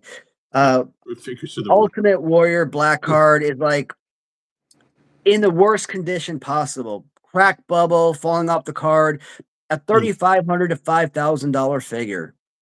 Mint, it's like $8,000 to $12,000. So I'm like, I mean, are big rubber guys going to be worth the same thing? Probably not. But No. I mean, Series 2 Demolition, in like a matter of months, Yeah. once they sold out, they went from like $50 figures to like $400 figures. Yeah. So I'm like, they have value. They do. Bloody Harley Race. It was probably like a $50 or $60 figure when they were sold at like what? Probably Some kind 50. of Comic Con or wherever the heck they were being sold It's some at. kind of limited thing. Yeah. And you I find miss them it. on Yeah. eBay today, they're $200 figures. Yeah. Yep. And I don't have a bloody Harley race, so I want it badly. But I'm not paying $200 for a darn bloody Harley race. If you're in the UK, do you say you don't have a bloody Harley race? I don't have a bloody Harley race. Do they have to repeat it? No, kidding. Luckily, so you're trying to conserve. My other joke I wanted to tell, but I already forgot, and time has passed. But you said you're conserving money. I was just going to say, well, you're in luck because mass and energy are already conserved. That's the law of the land. You don't have to worry about. For all you physics fans out there, the conservation of mass and energy. Oh, man. It was just mass for a while until Einstein came along and said, well, actually, mass equals energy. For all you, you know what famous equation equated mass and energy, don't you? Everybody You knows want to these make a things. bum pirate? Yeah, so I was gonna make. I forgot to make a joke. I don't think chat was working, but bum pirate sounds like that can mean something else, doesn't it? That sounds like a put down we would say in like elementary school, doesn't it? Bum pirate. I don't know. Something about Christmas fudge or lemonade around the. I don't know what it is around the corner. Right now, it looks like they're arguing because I think John's being pessimistic, maybe, and I haven't caught up with him. I mean, John probably has some good points. It's there's risk. Yeah. Like every business venture, there's going to be risk. Oh, damn. I just Right? scrolled down and I'm like way behind. So I'm like, I'm glad you're at the bottom because I'm like I'm kind several of messages up. I'm kind of sort of trying to. I'm trying to play catch up now that I can actually chat too. My chat started appearing. I was excited. I'm like, yeah, my chats. Yeah. So I'm like, I'm probably like maybe a couple minutes behind. So I'm like, I'm just going through now here. There's a good Uh, comment. Besides those three, Lance mentioned the WWF hate Rick Rude. All his figures are the worst. so let Though me the see. retro, how do you like? Do you like the Hasbro Rick Rude? I remember doing a lot of headlocks Rick, and doing the punch thing. That was fun as a kid. I know this motion sucks, but I think I no, enjoyed the Rick Rude punching head.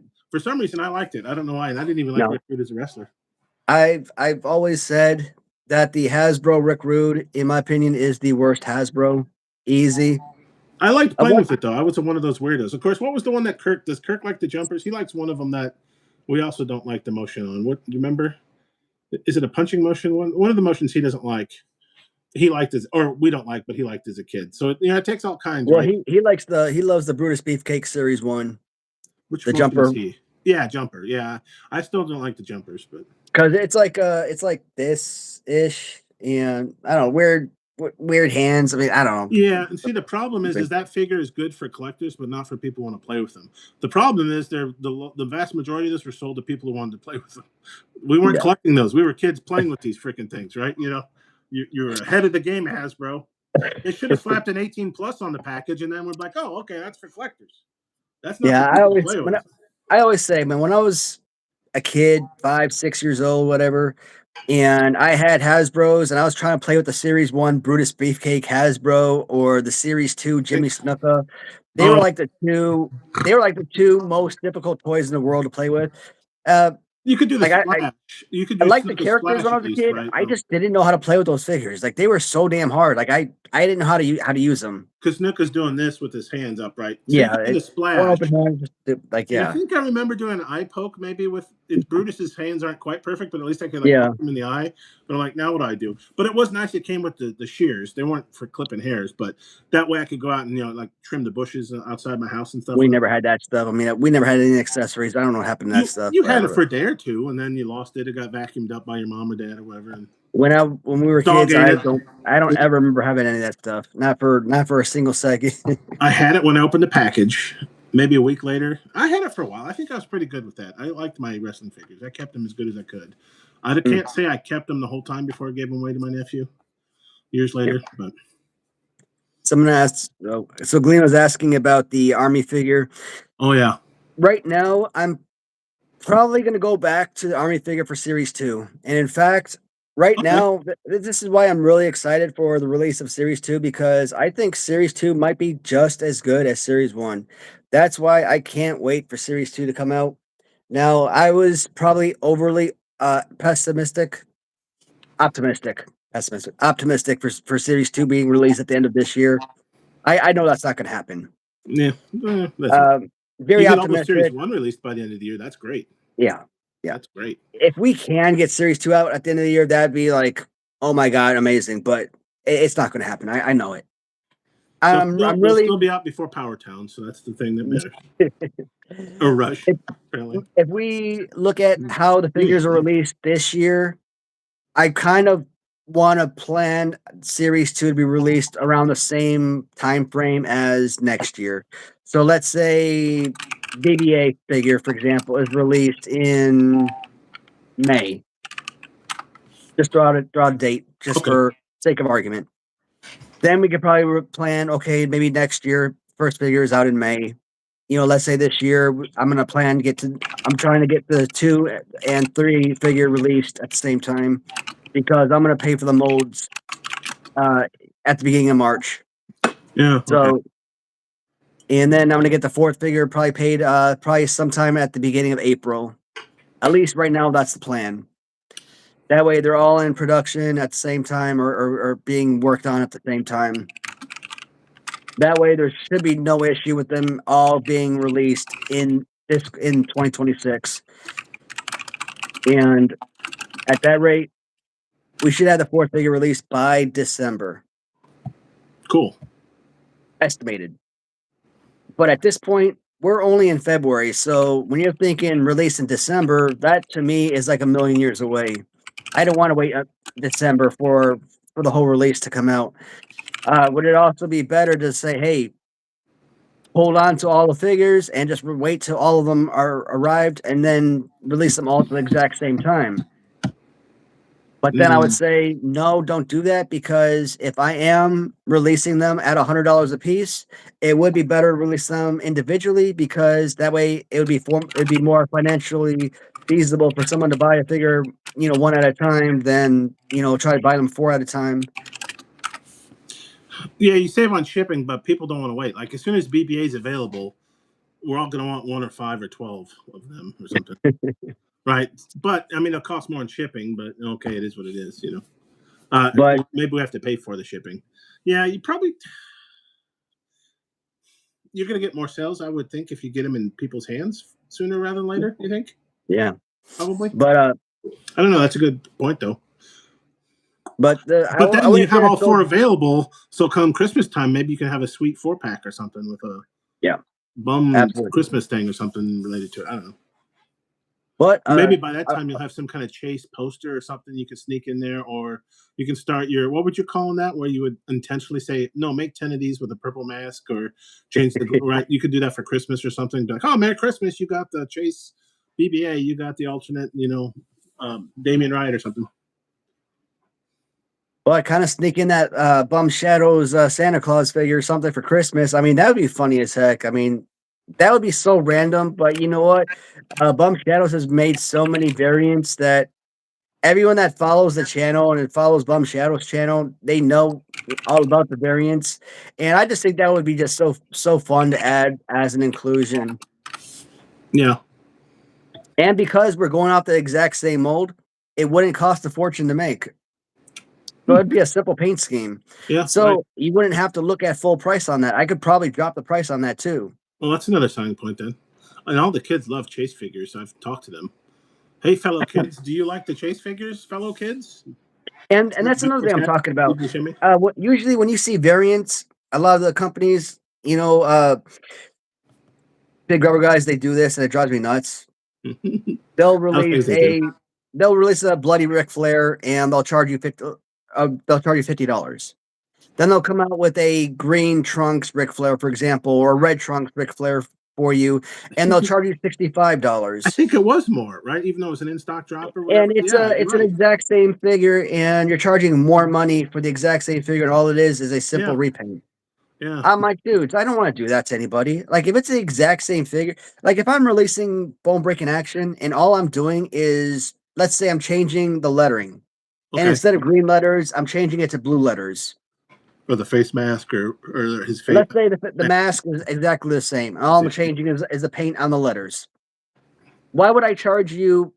Let's say this is a $50 figure. Why would I charge you $70 and not that's all I'm changing? I was just gonna say that's clearly a $75 figure now. You changed the colors on his shirt. That's gotta be more. Or let's say this is a black shirt and now I'm giving you a red shirt. And now this goes from $50 to $75. Like why? Because they could. Like that would make no sense. That's it. They knew it would sell out. It was Ric Flair, but they knew it would sell. At the bare minimum, at least charge you the exact same price because, I mean, you've already made your money from the first set of sales. Everything you make from that mold is just that bonus. Yep. Well, they got greedy, but it worked because I think he sold out, right? I mean, they charged more for it. It didn't sell out in a day like Haku did, but Haku, that was a pretty big one. Yeah. At this point, this was the third or fourth Flair in that pose, so people were kind of like, well, unless you're a Packers fan, did you want the green trunks? I think it was Packers colors, like green trunks, yellow boots, if I remember correctly. Do you really need another Flair just because he's recolored? Well, I think it took him a week or a few days, and he did sell out at the higher price point. They knew it'd work. But you know what? I bought at the time when I was buying everything, guess what? I bought every single Flair, every single color scheme, and I have them carded and loose. I would definitely have, if I was collecting BRGs at the time and they were available, I would have bought the bloody Flair and I bought the suited Flair or whatever. I bought the most recent suited Flair because I missed the other one. I would have bought them too. I bought the Arn Anderson, even though I don't really care about him much because, what if I want him later? I know I'm going to have to pay double that or something stupid. Like, no, I'd rather pay, even if it's a little more, I'd rather pay $60 now rather than have second thoughts and want it for $80 later. Yeah, I think you guys are being a little harsh on John. I don't think he's trying to troll. I think he's just trying to. He's more pessimistic and I get it because I'm pessimistic in a lot of things in life. As soon as something happens, breaks at home, happens in my code at work, I'm like, oh, that's it. I'm going to die homeless and penniless, and no one will ever love me. I get pretty pessimistic when stuff doesn't go my way. You just all of us have that. Is your glass half empty or is it half full? Some days for me, the glass is exploded and I've got glass in my eyes because it exploded and not shooting glass at me. That's just, the nature of the beast. And he could be right. It's hard. A lot of companies, they start out good and fail. I mean, look at Powertown. Powertown is run by like wrestlers, and you would think, and a big industry exec that was there for the original Remcos. You would have thought they'd been successful. Their first series, their legs were falling off, literally, right? They had to re-release those, and after that, we're never getting another Powertown figure. If I had to bet, I'd go on the Kalshi or whatever the fuck that stupid shitty website is, and I would bet against them ever releasing a figure. And these guys are industry. He's just being honest, right? These industry folks, they fucked up Powertown completely. and they're probably not going to come back from it. It's possible. That's why you need dreamers, though, because otherwise nobody ever start a business. Yeah. Businesses are hard. You go into it, you can't go into it saying, "Man, I'm going to sell 1 billion figures in 5 seconds." Maybe you don't want to say, "I'll never sell a figure," right? So somewhere in between, I'm never selling a figure, and I'm going to die homeless and penniless. To I'm going to make more money than Elon Musk. Somewhere in between there is probably where you want to be, right? You want to be realistic. And John's just pointing it out. It's hard. I don't think he was trolling. The trolls are obvious. They say, "Oh, look at the transsexual helicopter who's a pirate," right? Yeah. Those are the Yeah. trolls. Yeah, I'm gonna have to fast forward because I gotta see what everybody's talking about, but I want to Let's hit not up do, on some of these because yeah, like yeah, I know I'm lagging behind, guys, yeah, catch but up. I just don't want John to go away because I think he provides value. I think no, even and it's true because I think I even blocked him at one point, but I do have I got a quick finger. Bam, blocked. no, Reload. I read Reload. John's comments and he makes a lot of good valid points. Yeah, so No, I don't want all your followers to fight. Oh, can't we all get along? yeah, What so did he say? The guy from LA. Can we all well, just get along? I like that Glennis talks about, the soldier figure being like the father of Maniac Riot Wrestling. I'm like, you know what? Technically that's exactly what it's supposed to be. That's a good point. And essentially, the devil figure has become what I classify as the prince of Maniac Riot Wrestling. And essentially the soldier figure is the one that started it all. That Yeah. is the figure that was supposed to be the first figure that was supposed to be released, but it wasn't designed appropriately. It wasn't created the way that I felt comfortable releasing to the public. You guys saw the sample or the prototype that was created for me, and it was so small, so thin, so lightweight. Yeah. It wasn't Hulk Hogan's pose. Like I wanted a Hulk Was it? Hogan LJN Series 1 figure pose, bended knees, basically the works. Take a Hulk Hogan LJN, slap a uniform on it, my head sculpt. That's my figure. I feel That's like you're my speaking a different design. language to these people. It's like, I mean, Yeah, how many times have you said but Hulk Hogan figure? Like the figure everybody thinks about when you think LGN, right? So you can find a picture of it. I can guarantee you they got new pictures. They just re-released a figure. They got pictures but out there. I want that pose. Nope, nope, not it. Nope. You're like, okay, I don't.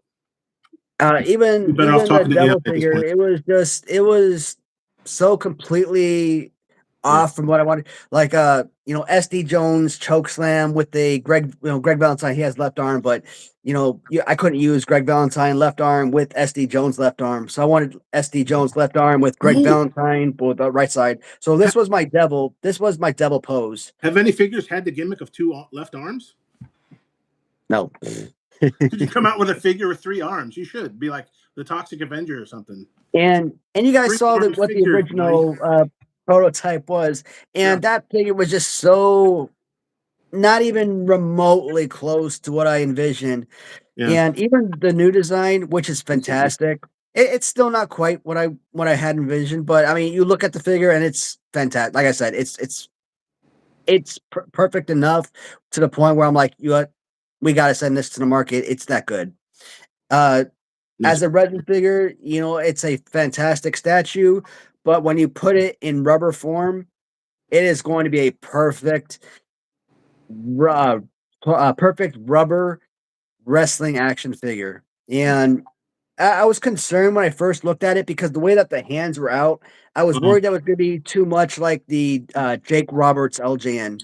But okay. then when I actually looked at it and I compared it to the actual Jake Roberts, I'm like, okay, good.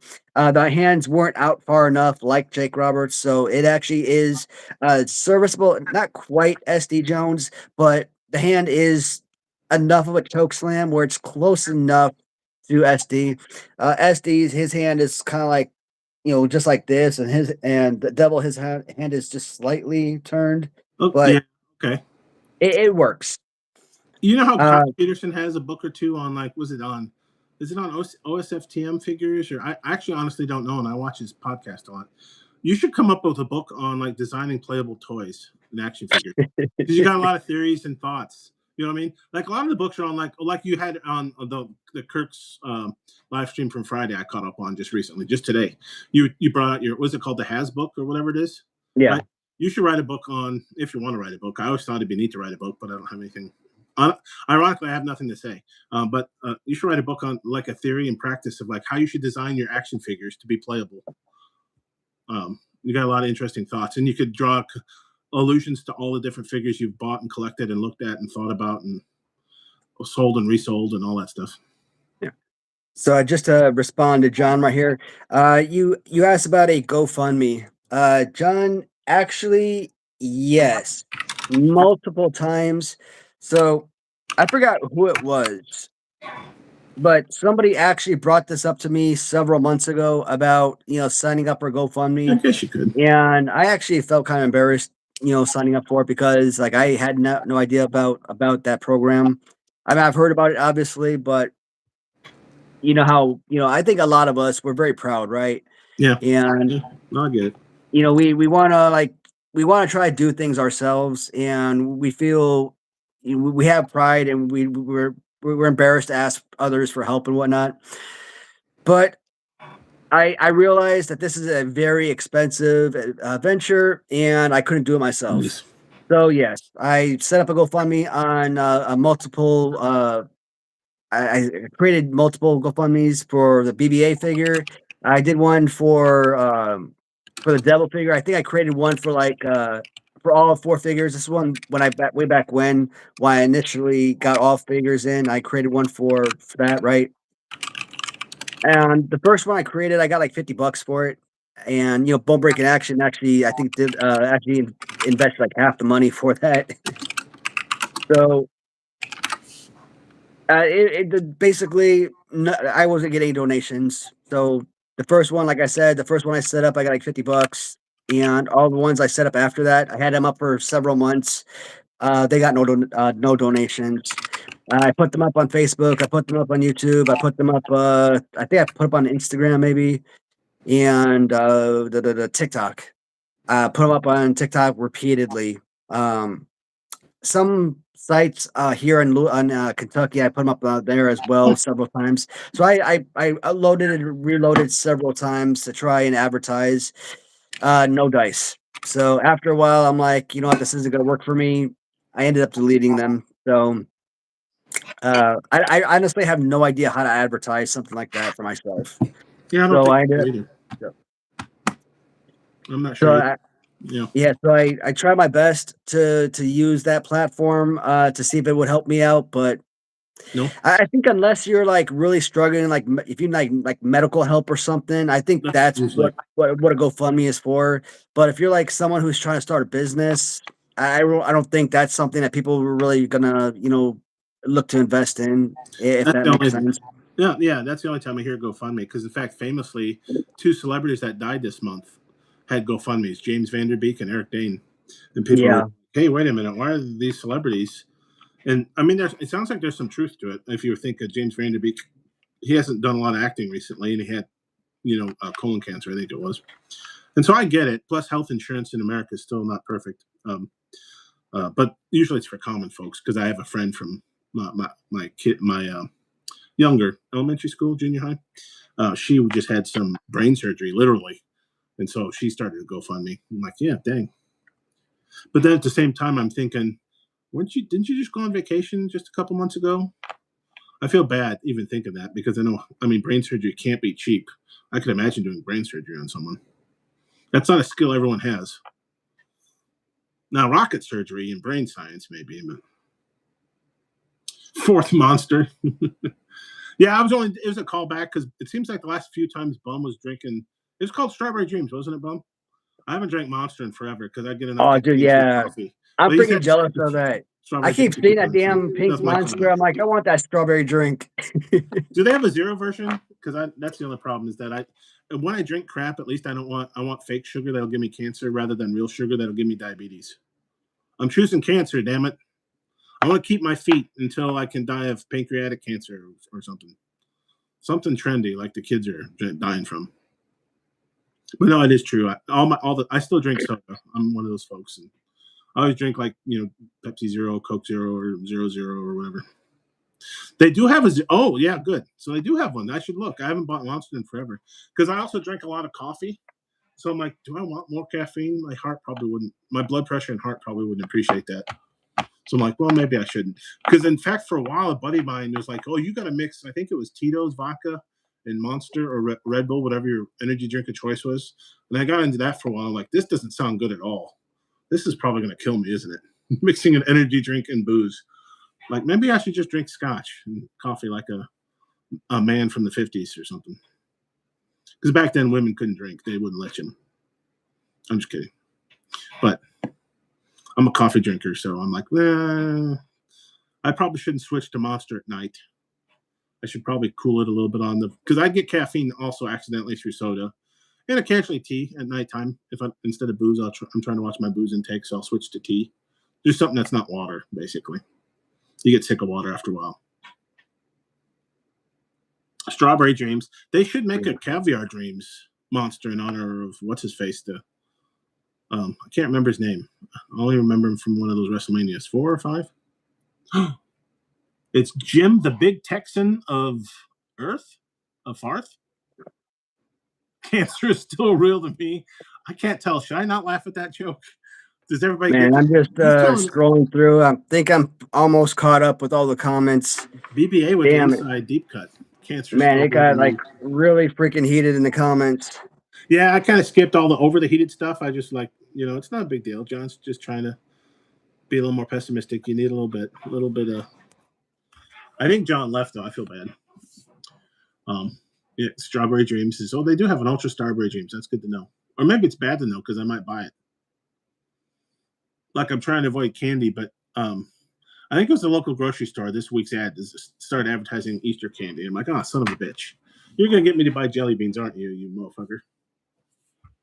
I don't really want jelly beans, but every once in a while, you're kind of like, oh, it's Easter. No, I want jelly beans, you bastards. I'm not built that calm. It's all those Strawberry Dreams, bum. You can only be so calm with all that caffeine coursing through your veins. Oh, really? Is it the same? Jim the Big Texan's a wrestler? You got another figure? You filling out Series 3 there yet, Waddy? Or where are we on? 2? Have you filled out 2? Can you get Jim the Big Texan? So Series 2 right now. Another indie wrestler. You need an indie wrestler, don't you, for one of your series? Yeah, so I don't know if I want to go too much in depth because on Friday, Bum Shadows and I obviously. Oh, yeah, okay. He obviously he's probably gonna have some questions, but I'm pretty sure we can talk about this. Not a big deal.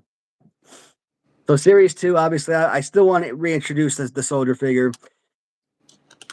So that one I do want to bring back. I really do think that soldier figure is going to.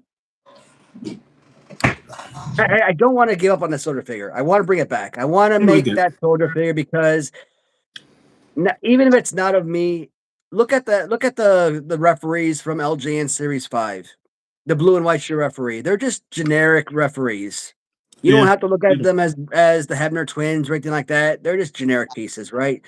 You don't even have to look at it as a figure of me. You can look at it as a generic soldier. Look at all the soldier characters you've had over the years, right? Yeah. Colonel De Beers, a Corporal Kirchner, a Sergeant Slaughter type, right, etc. John Cena, I think, was a freaking Marine, if I'm not mistaken, in real life. Guys like that. So you've had what? Maybe. I don't know. Yeah, maybe. I don't remember. I feel you've had all these guys who are like soldiers or real life soldiers in real life, and or had gimmicks, military gimmicks in real life. Mm-hmm. The Gagne Raiders, stuff like that. So you've had military gimmicks throughout wrestling history. So you could take this soldier gimmick and you can put him in your wrestling federation alongside a Corporal Kirchner, and that would be so much fun, right? And or another, like I said, if I make that soldier figure the way I visioned it, it's going to be so freaking amazing. Look, it's going to be perfect. Plus, you can make variants of that. Now, generally, I say I don't like variants unless the variant makes sense. Hmm. Like, I don't like variants when they're just simply money grabs. Yeah, right. Okay, yeah. If you take a Sergeant Slaughter figure and you make this figure, and then you make Sergeant Slaughter where he's in his normal, Americans, green, just regular army colors, that's perfect. Take this Which figure, they did. which I did perfect exactly. Which is perfect. That's a perfectly acceptable variation. I talk about making bushwhackers, right? Hmm. Which, side note, I still have not heard back from the representative of Luke of the Bushwhackers. So I think my offer was probably a low ball and they were insulted. Which I told them in the message I didn't want to make a first offer because I didn't want to insult anybody. And apparently I think I must have because Mm. I have heard nothing back. I actually followed up, about a week later and wanted to follow up with them, and I still haven't heard back from them. So, Dang. so Well, uh, I'm I mean, I'm kind of concerned that it's not uh, to hurt your feelings. Just say, yeah, that's a little lower. We were looking for more. Okay, how much more? That's why you wanted them to give a figure. Well, then tell me. That's too low. Tell me how too low is it? You need to double it, triple it, what? yeah. Don't look shy, guys. You're grown ass people, I assume. I assume he doesn't have his 5-year-old granddaughter, or whatever, running Yeah. his email account. Like, I come mean, on. I don't know. I mean, I don't know if that's Heck with the exactly what offer. happened. I'm just assuming Yeah, because, it like could I be said, busy, maybe. Okay, but dang. Because but then also your variant or alternate could be the sheep herders or something. Though that might be a different mold. because with the bushwhackers, I mean, there's like 3 variants I was planning Oh, okay. with that figure. Because I mean, even if I only make one figure, Luke, Hmm. there's 3 variants I could make out of that. Three Okay. legitimate variants. AWA purple, orange shirt, Ooh. Luke of the Bushwhackers, sheep Right. herders. Black shirt, early '90s Bushwhackers, WWF, Hmm. and 1992 Gulf War, tan shirts, Okay. Bushwhackers, and 3 legitimate variants that would all fit. Plus, I could probably release them same time, and it would be like LJN, Corporal Kirchner, 3 faces of Corporal Kirchner. Hmm. So, I've talked about wanting to because I want this line to be like LJN because LJN has like all these variants, and whether they were intentional variants or factory error or whatever, Are I you talking? wanted You talk something about like the that. modern Mattel ones, No, the old ones too. original LJNs. Oh, so Mattel can have used that excuse. We're just honoring the original LGNs with our mistakes, right? We're just honoring the original mistakes LGN made. Because did you see some people are saying they saw some Venturas without glasses, and then somebody Oh said yeah, maybe they fell off. Are they in the package somewhere? I'm like, yeah, that's a good point. They could have, but if they didn't, that's not a variant. At this point, Mattel's fucking with us. They're making mistakes, and they're like, we had a but I kind of factory. It's a mistake. Well, because you saw, did you see the alternate Jungle Macho that Latuni has? Basically it came because I asked him and the post didn't post, but he only posted something. Basically, in the factory, they forgot to put the cloth accessory on them, oh nice. so it's not a variant; it's a mistake. Yeah, I still suspect that's what's happening in Mattel. One because I factory was did it thinking differently like than the other, and they're like, "Well, we'll just call it a variant." Yeah, that's the ticket, and then because suckers will buy it. Yeah, you because know how Bone Breaking Action has the green lettering on his t-shirt, right? yeah. I can screw around and kind of screw with collectors. Yeah, you want to do that? What'd you call? You got a term for it too. I forgot what you called it. It's intentional though. Intentional mistakes or errors, or they look like errors, but they really weren't, kind of thing. And it's for fun though. It's Yeah, not right. Well, it is. it's not to torture anybody. I mean, it's to intentionally torture them, but it's for fun. You It's might not torture.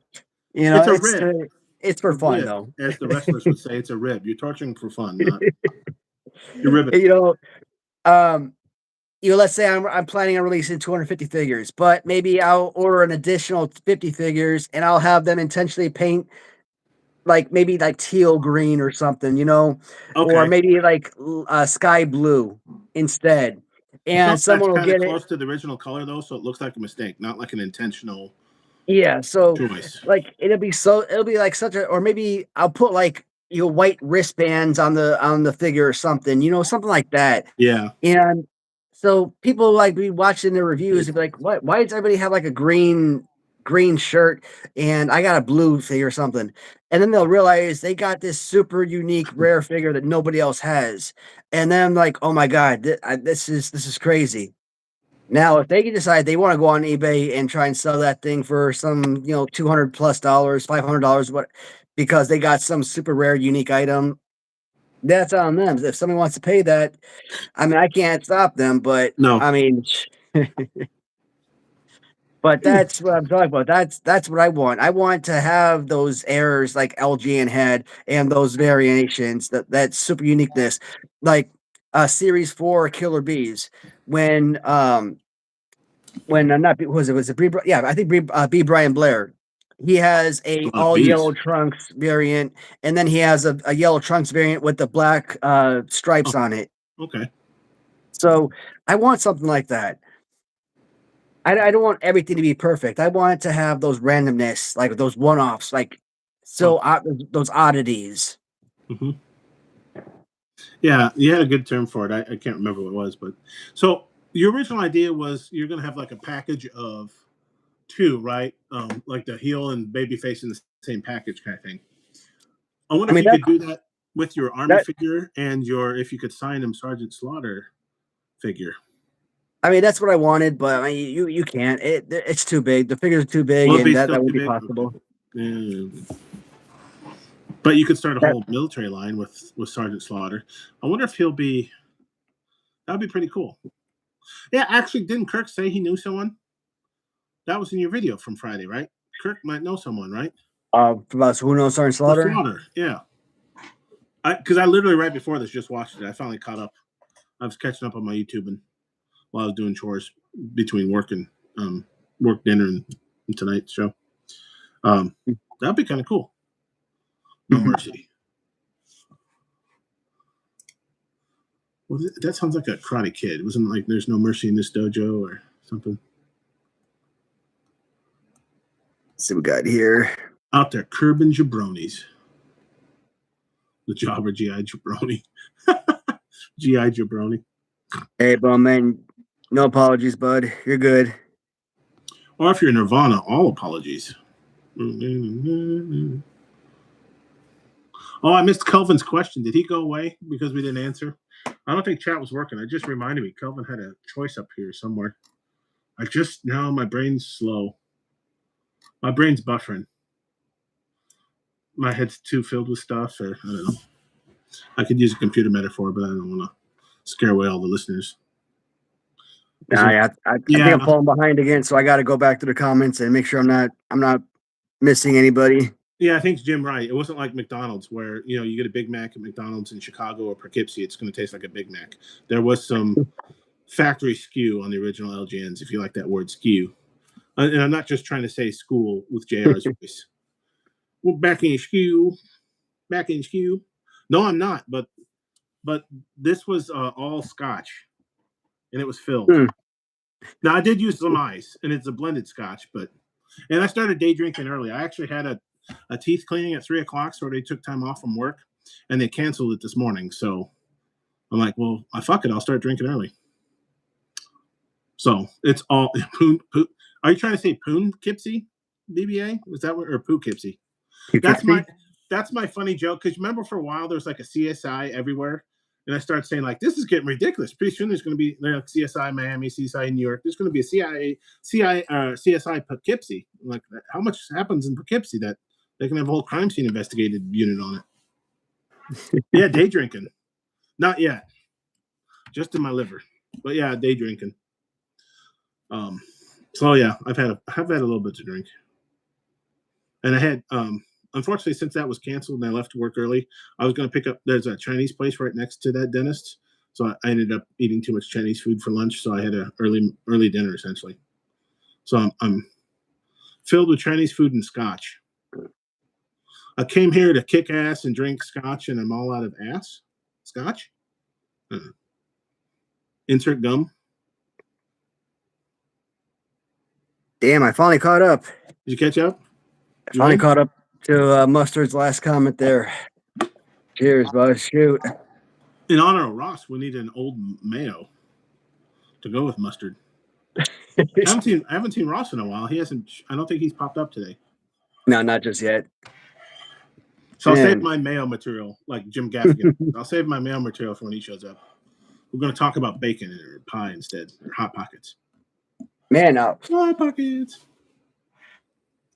I will say this though, freaking BBA made all these amazing posters, right? And he made all the card fronts and backs. He made the Jason Nupway's Revolution poster or card front, well, poster and card front. That son of a bitch is see my language, but that son of a gun is damn ripped as shit in those posters.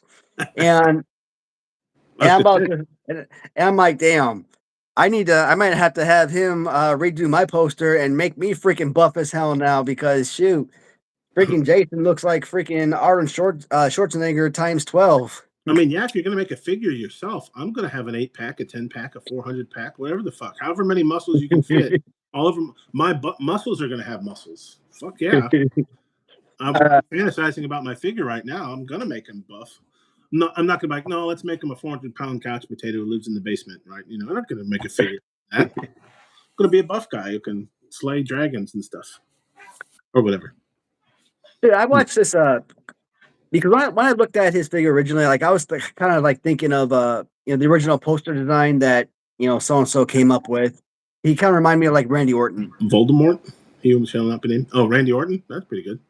That's kind of like what he looked like to me. His theme song instantly starts playing. And last several days, I went back. I watched not the whole entire pay-per-view, but I watched a couple. Most of it. The 2025 and 2024 Royal Rumbles. Oh, okay. So I forgot. 2025, I watched the female and male Royal Rumbles, and I watched a couple events, a couple matches. I think from the 25 Rumble. 2024, I watched the female Rumble so far, and I think I watched a 4-man tag. I don't know what the hell it was. It wasn't really a tag team match. It was like a 3-on-1 matchup. I don't remember that. It was like Roman Reigns versus Randy Orton, AJ Styles, and was it like a 4-way? Yep, that was a good way. And who the hell is the other dude? AJ or something Knight. LA Knight. LA Knight, thank you. Yeah. And I'm like, what the hell is this? They really have fucked around with LA Knight too long. They've really fucked him. I'm like, what the hell is this 3-on-1 bullshit about? And like, is this supposed to be like a tag team match? I'm like I am so freaking. I haven't watched wrestling in so damn long. I am confused as to the layout of this matchup. Which Rumble was that? Do you remember? Was it 24, 25? I think it was a 24 Rumble. If I know I watched it, but I've slept poorly since then. I don't remember this match at all. I need to go back and. So it was a 3-on-1. They started whooping on because Roman Reigns was the champion. Okay. They started whooping on him, so it was a 3-on-1 match, and then they started beating on each other. I'm like, I am so confused. So maybe it was really a 4-way, but they ganged up on the champion. Maybe is what happened. Maybe. So apparently, whoever pinned Roman Reigns was the champion. But I was confused. Is that like if anybody pins anybody, they become champion? Like, or is it you have to beat Roman Reigns to become champion? I'm confused. Like, what? This makes no sense to me. Like, if AJ Styles pins Randy Orton, does that mean that he becomes champion even though Randy Orton isn't champion? Like, I don't. They have done that before.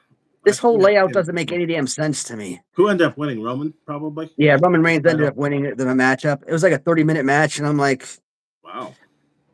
I mean, it was actually a very fun match, but the ending, it was a very, very fun, fought out match, and then the ending just was super quick. I'm like, well, stupid. Unfortunately, a lot of 3-way and 4-way matches like that, modern wrestling, are terrible. I'll watch it in AEW because invariably what happens is people can't watch 2 different fights going on or 3-on-1, right? Eventually, someone's going to have to lay on the ground. It's like Royal Rumbles nowadays. You're going to have to lay on the ground or on the mat selling for minutes on end, 10, 15, 20 minutes. And it's really common if you're really watching it, unless the camera cuts it out. If you're, I'm assuming live, you see it all.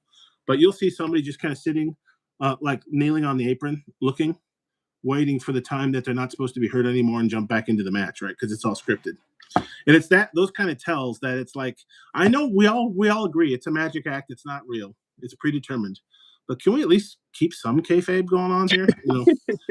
Modern wrestling is shitty about that. AEW is one of the worst at doing it because every one of their matches is a 3-way bleeding match, right? Instead of saving the strap match where everybody bleeds, the Piper Valentine match, that was saved for a pay-per-view. Now it's just like, it's Wednesday, let's cut each other open with glass and light each other on fire. Oh, okay, might as well. That's modern wrestling for you. You're like, I feel like Cornette though. And honestly, probably I might have a different opinion. Cornette's probably turned me on to it or off of it but he makes some good points. Like, why did I like wrestling as a kid? Well, I was a kid for one. Right. It was good versus evil. I grew up on good versus evil, right? Vince McMahon, he wanted his superheroes beating these heels. And I bought into it because I was a kid. That was perfect. I'm watching Batman and Hulk Hogan.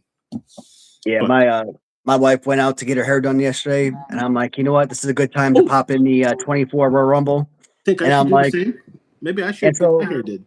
I made it through the 24 Rumble, and nice. I was interested in watching that because Bailey, she came in number 3, was in there for over an hour, won the 24 Rumble. Bailey did. Who won the male then? Was that a Cody Rhodes one? I think he did, but I didn't watch that male Rumble yet. I was just a couple Rumbles ago, and I already forgot.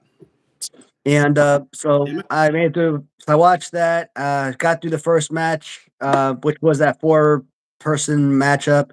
That was the first match, the 4-way or whatever it was. Okay, yeah, interesting. So I don't remember that at all. Yeah, so far I've watched like the first 2 hours, and I think I got like 7 hours to go. Oh, we just reset. Hour and 50 minutes. Yeah, so I got like another hour of the pay-per-view, and then it gets into the male Royal Rumble. But I had to turn it off because Shadows had his live stream yesterday, so I was So I was more interested in watching that than any more of the Rumble. Bums made it. You're more gooder than the Royal Rumble, Bum. How about that? So that's all on Netflix, right? Have you looked for the other pay-per-views? I haven't resubbed to Netflix. That's a month-to-month thing, and I just haven't re-upped it yet. I was curious if the rest of the pay-per-view backlog's going there. Because I miss, WWE Network or F Network, and then Peacock when it had all of them. Where do I go for that now? I guess it's only YouTube if I want to watch and hope that somebody posted the video I'm interested in, right? Take a look for next time maybe and see, or I could do some searching, but I don't subscribe to Netflix right now, so I don't know. Like, do they have the old WrestleManias, the old Survivor Series? What if I get a hankering to watch the 1994 Survivor Series? It says Raw. I haven't clicked on Raw, but it says Raw on there, and it says... And that's another one. How many Raws do they have? Because for a while, there was a lot of gaps in the Raws on Netflix, and I wondered if they ever fixed that. Like, they took out a lot of the Raws I missed because I think... So I got out of wrestling as a kid. I came back for NWO and the Monday Night Wars, and then I got out of it again. So I missed some of the Austin build-up and some of the Rock when he was popular. And, it'd be neat to rewatch that. And I was kind of working my way through it on Peacock, and now it's gone. So I'm like, where do I go to watch that now?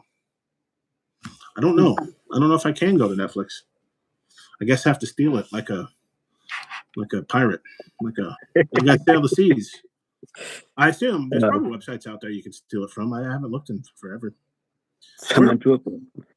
It's so funny because on Netflix, and that's actually if you have a VPN, what you want to do is turn on Netflix. We'll turn on your VPN first and pretend you're in Canada or the UK or somewhere. And then Netflix is a totally different experience. You see everything WWF. If you don't live in the United States, your viewing of WWF wrestling is so much easier. It's Netflix. I think you can get SmackDown, Raw, all the pay-per-views, no matter what. In America, it's kind of like, well, if you had tacos last night and you're wearing black socks and it's a Wednesday, then you got to have USA Network to watch this. And then, you like cheese? Oh, cheese makes you farty? Well, then you need to have Netflix for this. Oh, cheese doesn't make you farty? Well, then you need to have Hulu or whatever the fuck. Oh, your favorite number is an even number? Well, then you need to have ESPN Unlimited. You're like, okay, fuck you all. I'm not paying for any of this. No, fuck you all. I'm not paying for any of it. You got to have like 7 channels or streaming services to watch this stuff. Hey, what's going on, Steve? Meat shits? It was when it was... Meat shits sounds like a condition you need to see your doctor for, doesn't it? Do they have medication? BBA, do they have medication for meat shits? Someone do a backflip. Go turn on AEW. Is it Wednesday? Turn on AEW Dynamite. I guarantee you'll see tons and tons of backflips. Yeah, man. I say wrestling was probably at its finest, 84 to 95. What? I say wrestling was at its finest, probably between 83, 84 to 95. Yeah. Of course, I'm biased because that's when I grew up on wrestling, but everything was more gooder then. Well, but I remember I would get so excited when Saturday night's main event would preempt Saturday Night Live. I'm like, oh, Saturday night's main event's on this Saturday, and the theme song, which they don't play anymore because apparently it probably costs money or whatever. I love the theme song. I love the whole thing. Yeah, it was a great time.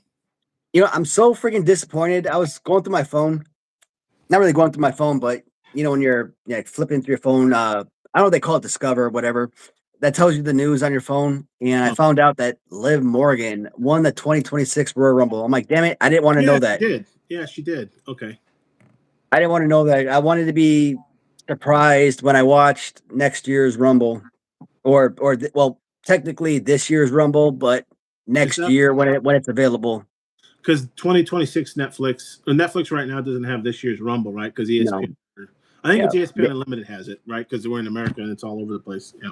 yeah, they won't air Well, this year's Rumble until next year. look into getting a VPN, and then you can watch this year's Royal Rumble on Netflix. And I'm not saying anything it's pseudo legal, but of all people, Stephanie McMahon once on her podcast, because a lot of the podcasters and Twitch streamers, they advertise for VPNs because they get a kickback on it. But she actually came out and said, you want to get a VPN so you can watch like our content and stuff, because people were making fun of her. Like, did you just say to use the VPN to circumvent the money that your company's making off of wrestling? People kind of gave her shit. But that's what a lot of people do. You use a VPN, you make it look like you're in Canada, the UK, and then your Netflix is a totally different experience. I know Cornette, he advertises which VPN he uses. One of the Twitch streamers I watch, she advertises Surfshark now. There's a ton of VPNs out there, but yeah. So it's pseudo legal. Everything the WWF did at that time felt huge. Yeah. Yeah, pretty much. Yeah, that's why I say that Saturday night's main event was so amazing. When you're like, oh, Saturday night's main event and it's free. You don't have to beg mom and dad for a pay per view or whatever. Yeah, but the song was also remarkable too. I think the recent ones don't play it, but the opening theme was great. And I don't know what it was because some of the matches were big. They did a lot of good, important stuff on Saturday night's main event. Because like the weekly shows, a lot of times it was enhancement talent and jobbers and some squash matches. It is what it is. Actually, probably I didn't appreciate it at the time, but the only time you'd want to watch those weekly shows is for the banter between like a Gorilla Monsoon and Bobby Heenan. But as a kid, I didn't appreciate it. As an adult, I'm rewatching that OVP podcast. They go through all the old '80s stuff, and they're going through some of the weekly shows and squash matches and stuff, and they're kind of funny. But some of it is just watching Monsoon and Heenan, and you can really get a sense of how much fun they were having when they're ribbing each other. I mean, you see they're playing a part. They're supposed to be foils, right? Monsoon's the face and Heenan's the heel. But I mean, they were friends, right? They were deep friends, and you can kind of see that as an adult. You can recognize how friendly they were really for them, even though they're I'm wondering if it was Superstars or if it was or like prime Saturday's time main or one of those. Okay, prime time. Yeah, that was another one because I remember watching wrestling either Saturday morning or Sunday morning. Like I don't remember watching it at nighttime when I was young. it might have been Superstars. Yeah, I'm trying to remember. It was like on USA or one of those. Even back then, they had. It's possible because Maybe like I said, USF I could be remember misremembering. watching that stuff like in the morning time, like 9 o'clock in the morning, 10, 11 o'clock in the morning. Were you watching like Saturday cartoons, but then you take a break to watch wrestling whenever it was Yeah, I on? don't know if I was watching cartoons, but I just Something like remember that. I remember stuff was I remember it being like early morning when that stuff would come on. Yeah. Monsoon and Bobby were great. Yeah, I was thinking that was right. Yeah, Steve Davis saying USA. I thought they even back then they had a USA Network deal, but because it really broke me up later on because Monsoon passed away before Heenan, and I think was it his Hall of Fame speech? Heenan kind of broke up a little bit. He wished Monsoon was here. You kind of like, yeah, I remember when you guys were talking, playing heel and face. And you're like, yeah, you could really tell. I mean, they had to have, even if they really didn't like each other at the beginning. They worked so many hours together, and that was just that show. Let alone all of the other things they announced, and because they're commentating on a ton of matches too, like real matches. Besides that, Yeah, oh my gosh! And to talk about how great they were. I mean, Heenan, if he had the look, and actually, if Heenan wanted to, and I think he got hurt a little bit, Heenan could have wrestled. I mean, he did early on, like in the '60s or whatever. But the bumps he would take as manager were pretty amazing. And of course, his management talent. He was smart and quick and hilarious and all that stuff, right? Heenan's probably the best manager of all time, which is saying something. Because I mean, I didn't watch Cornette a lot, but he was great. and Jimmy Hart's great. Paul Heyman's still really good. There's a lot of great managers. Probably Heenan's the best. I didn't appreciate it at the time because he was a heel. He was playing his part, right? I hated him. Oh, yeah, Bobby Heenan. Oh, look what he did to Andre, you son of a bitch. But he played his part tremendously well. That's what he was supposed to do. I'm a kid. I didn't know that. I didn't know he was supposed to be the bad guy. I don't know what When the heel you're was. young, is there a The hell's a single heel? manager that anybody actually liked? That's a good point. Most managers, ironically, probably Elizabeth, even though she was mostly a manager for a heel until all of a sudden people are like, no, Macho's too talented. We were allowed to cheer him on. And I think that's actually, I think, what sold him on turning him face, because people would cheer even like heel Macho when he had his Intercontinental Championship. And Vince is like, well, I'm no dummy. If they're cheering for him, he needs to be a babyface, right?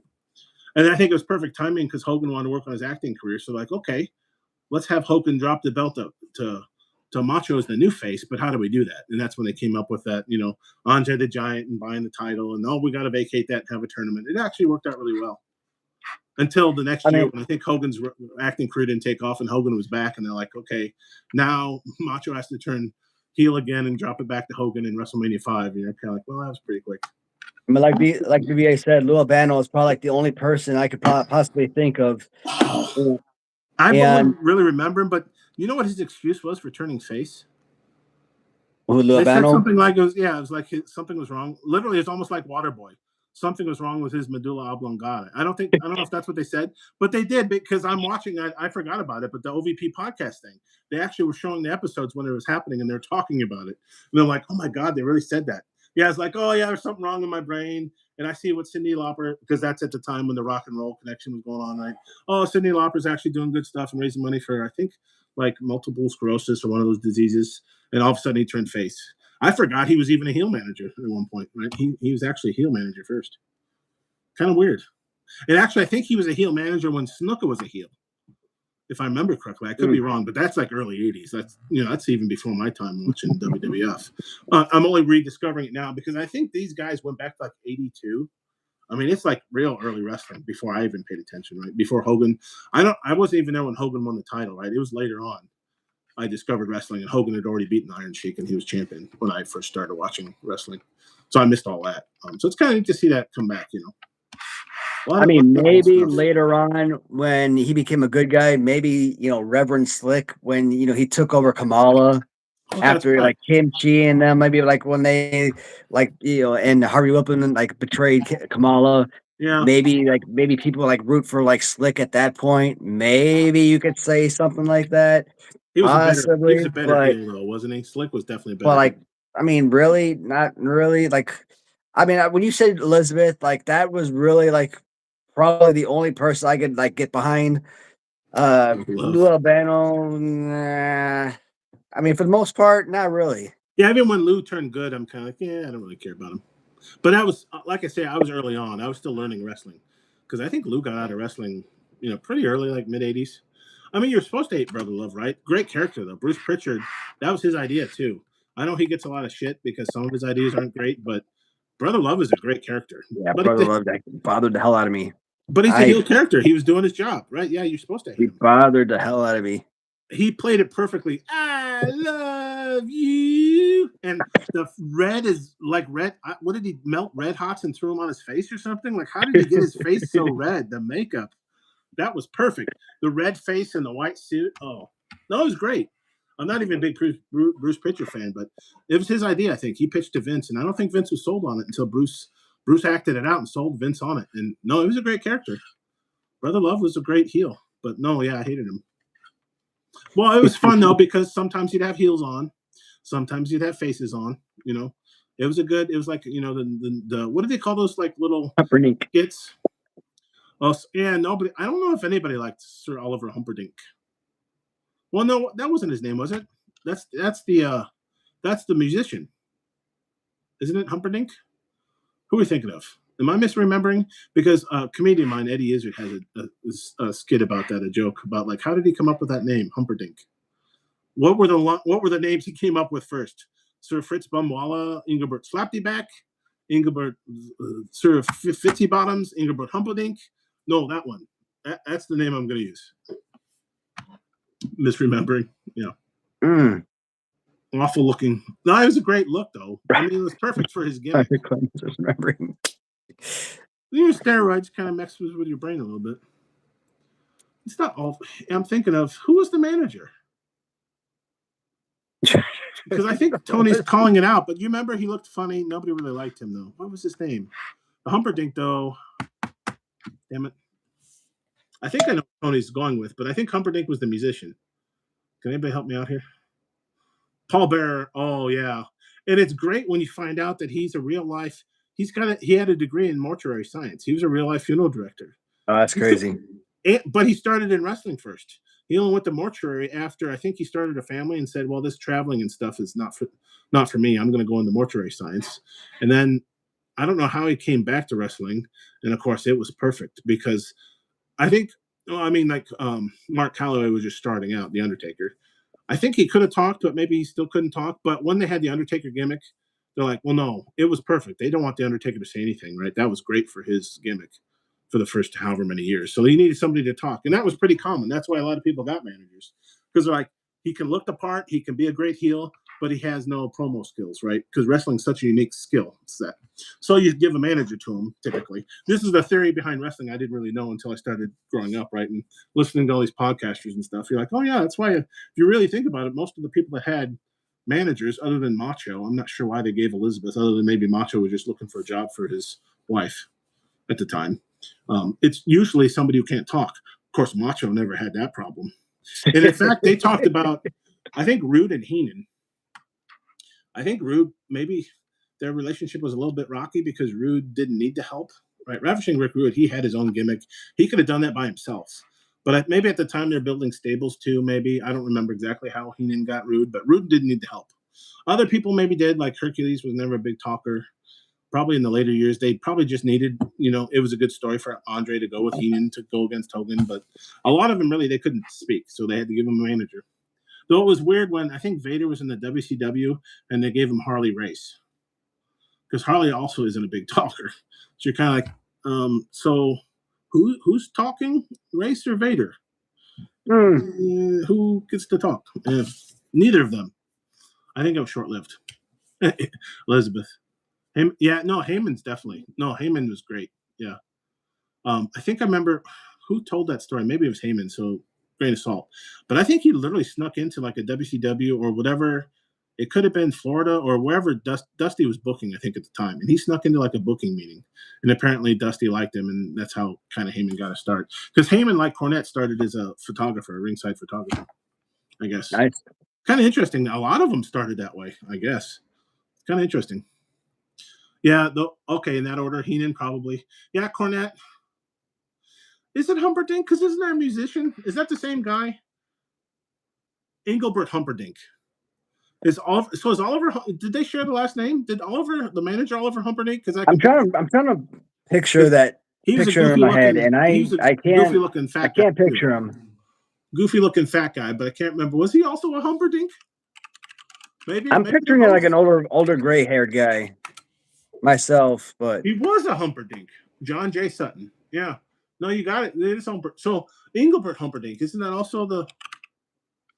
Oh my God! So we're both right. Yeah, and they spelled the same name. So the joke is about Engelbert Humperdinck, the musician. The manager is one of his gimmicks was Oliver Humperdinck. Yeah, so we're both right.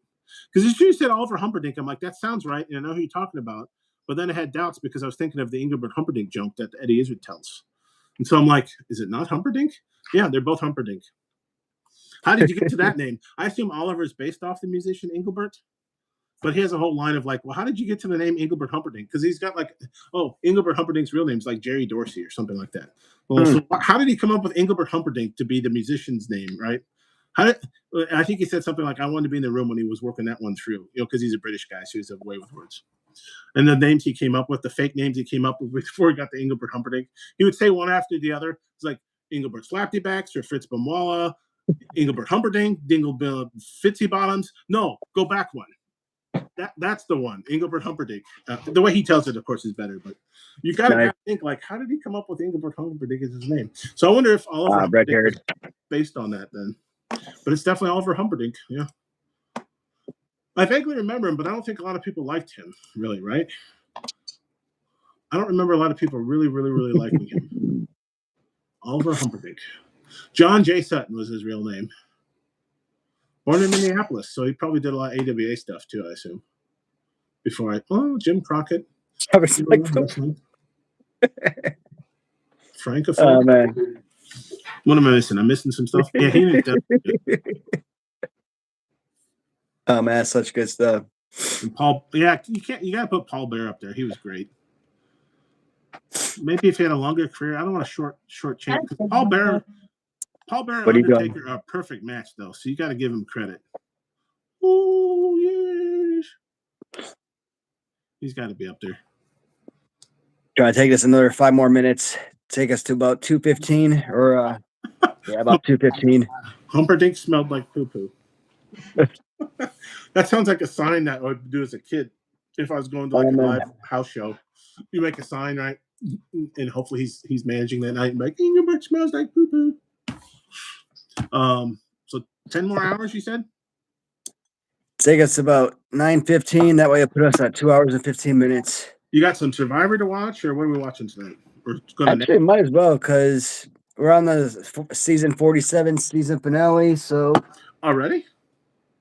Yep. That was quick. Thank God that I mean, shoot, we sit there and we binge watch a couple. Well, I would say binge watch. I mean, we might knock out anywhere between 1 episode to maybe 3 episodes a day.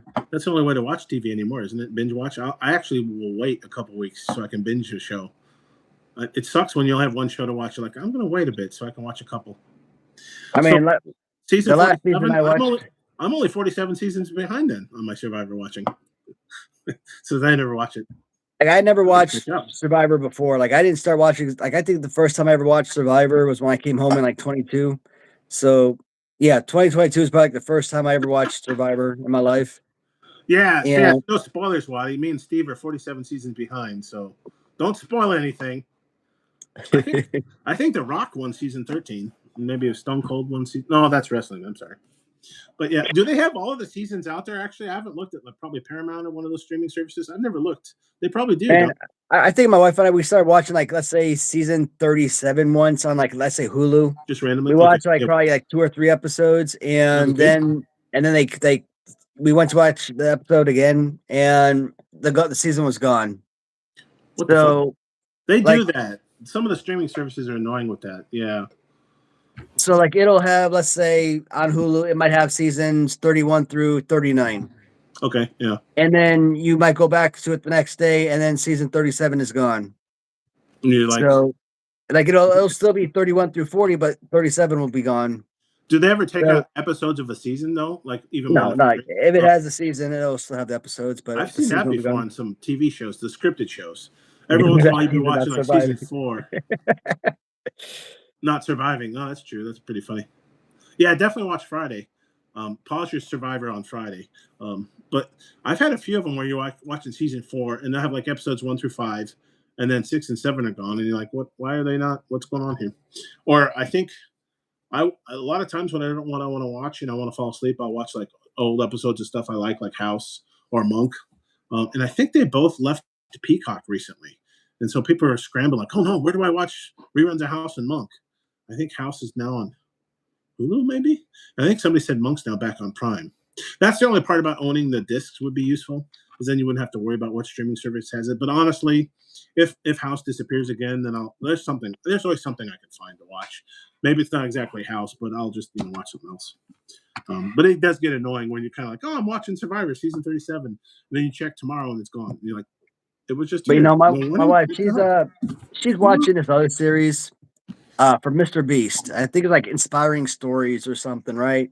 Another reality. And like one of these stories is like this one guy, he gets put into to like a grocery store that Mr. Beast bought. Oh. And every day the guy stays in this grocery store, he gets $10,000. The catch, every day, Mr. Beast will bring you a shopping cart of $10,000, but you got to give $10,000 worth of groceries, whether it's $10,000 of dog food, actual groceries, and electronics, whatever's inside that grocery store. You got to give up $10,000 worth of Oh, supplies. give up to them. So you're trading the money for Yes, stuff. for whatever's inside the inside the store. So is the idea you might run out of food you like or something if you give them? Well, let's say I like frozen pizza. You don't want to give them all the frozen pizza or something. Then you'll Yeah, be so I mean, you sit there and you're like, hey man, I got this entire grocery store. I could live inside this grocery store for years, and I'm earning $10,000 a day for being in here. So I can earn millions and millions and millions of dollars for being in here. But then you learn that's this catch that you gotta give up. You gotta trade money for products. So it's like, oh damn, I actually gotta work to earn this money. But shoot, like I might tell my wife, you know what? Find some way to reach out to Mr. Beast. I want to be on that damn show. I want to be so. a Mr. Beast contestant. I want to do something like that. And these are grocery stores, not like Walmart type places that have I time. mean, Mr. Beast, And, like he would buy like a random, store that's probably broken down, and he would like fill it up with actual groceries and other stuff, but right? just groceries, not like a Walmart or all in one place. I mean, he would fill it with groceries, like I said, TVs and like, a bunch of Oh, other stuff, okay. right? Well, so you Like start with the TVs. yeah, When so he sold like a 65-inch TV that sold like oh, it thank you. came up like $10,000. So I don't know if that TV actually cost 10 grand. Like I doubt Oh, that. really? Yeah, no, I don't But know if any. You could buy several TVs for 10 grand. TVs aren't that expensive yeah, anymore.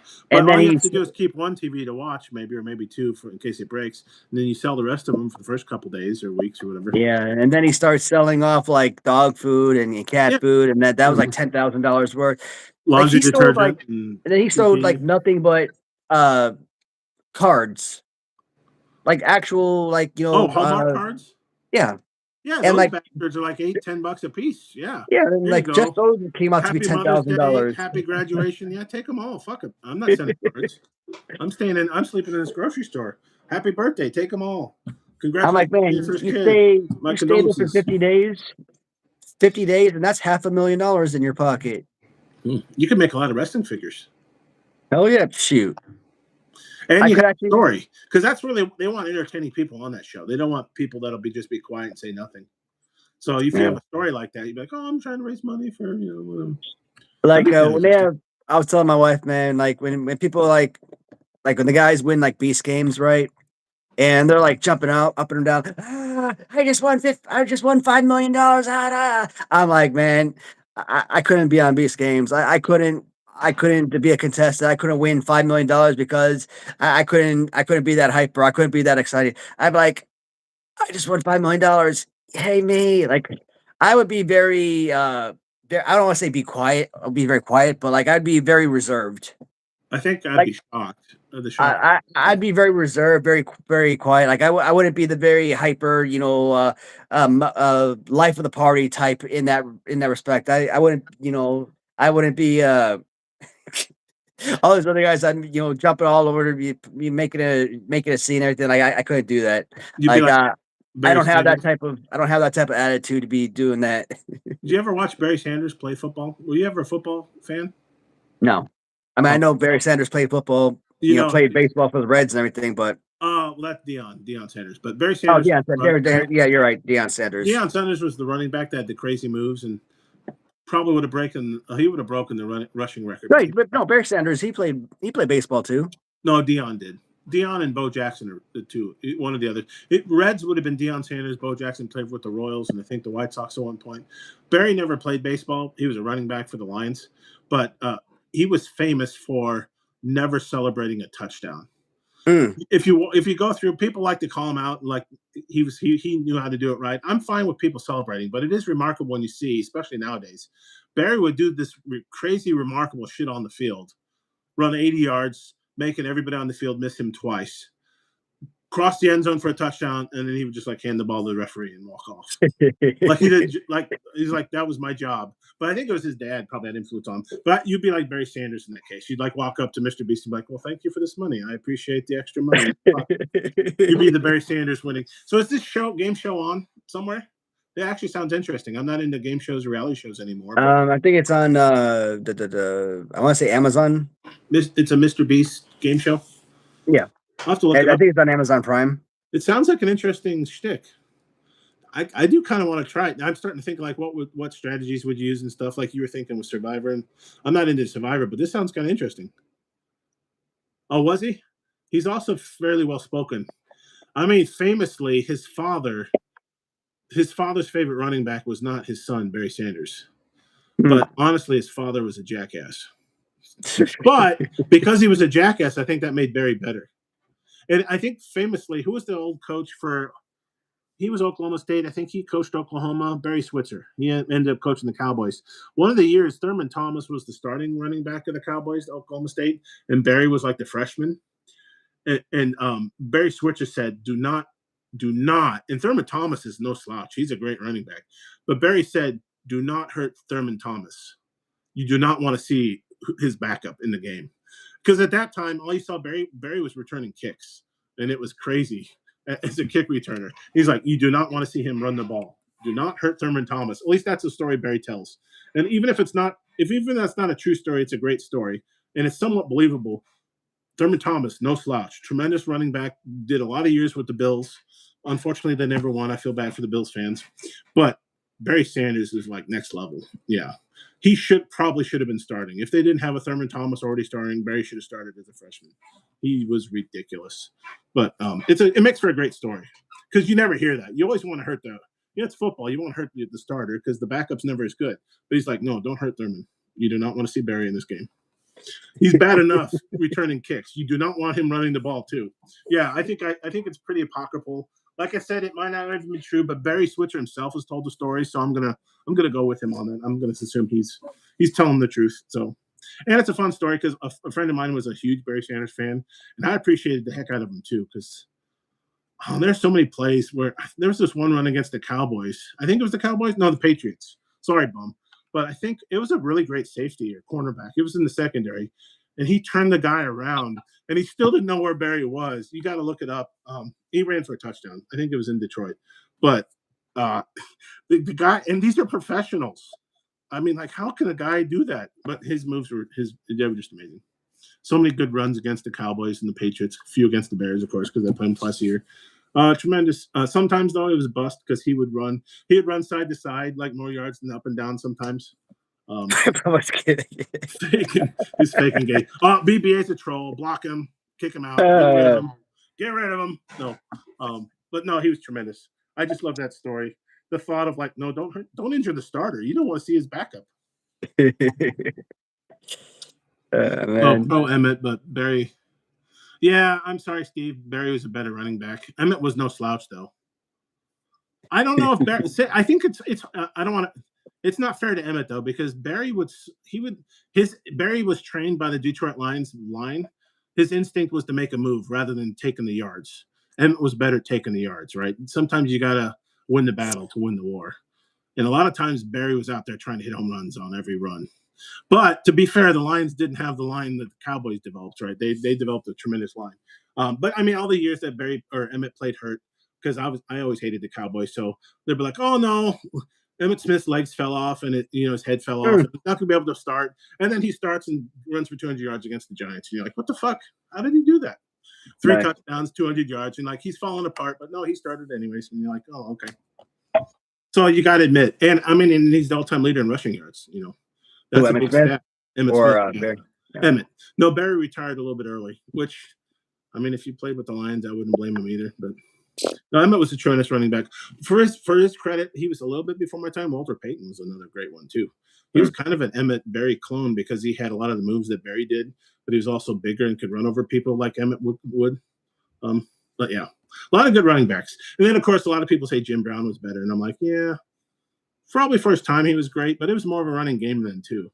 I think I'd rather have an Emmett or Barry than Jim Brown. It sounds sacrilegious, though. Because everybody's like, oh, Jim Brown's the best. Oh, my God. Oh, my God. Oh, my God. Goosebumps. He's great. Jim Brown's great, but I don't think he's the best. I mean, honestly, probably the best is Jerry Rice, but nobody wants to talk about him either. Because wide receivers are prima donnas. But some of the stats, if you look up Jerry Rice, are ridiculous. I mean, he played in a favorable team, right? The Niners of the 80s were a great team, too. So he had a great West Coast offense, but he was doing wide receiver stuff. Because they said Randy Moss is going to pass him, Larry Fitzgerald's going to pass him. Nope. He's still the all-time touchdown leader. Nobody's going to pass Jerry.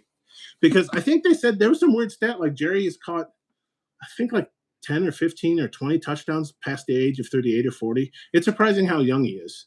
And they said the only people on the list that have caught touchdowns past 38 or 40 were quarterbacks. There was 2 quarterbacks or something on the list, and you're kind of like, nobody? Even Larry Fitzgerald, he looked like he would never stop. He retired with the Cardinals. He looked like he could have given Jerry Rice, he could have beaten Rice, but no. It's hard. He played so many years catching touchdown passes. I have no football knowledge, Oh, so I'm sorry. this right here has. Well, see, I should maybe because people talk about maybe I should have a live stream. Like, what would I talk about? Maybe I talk about football. I don't There you go.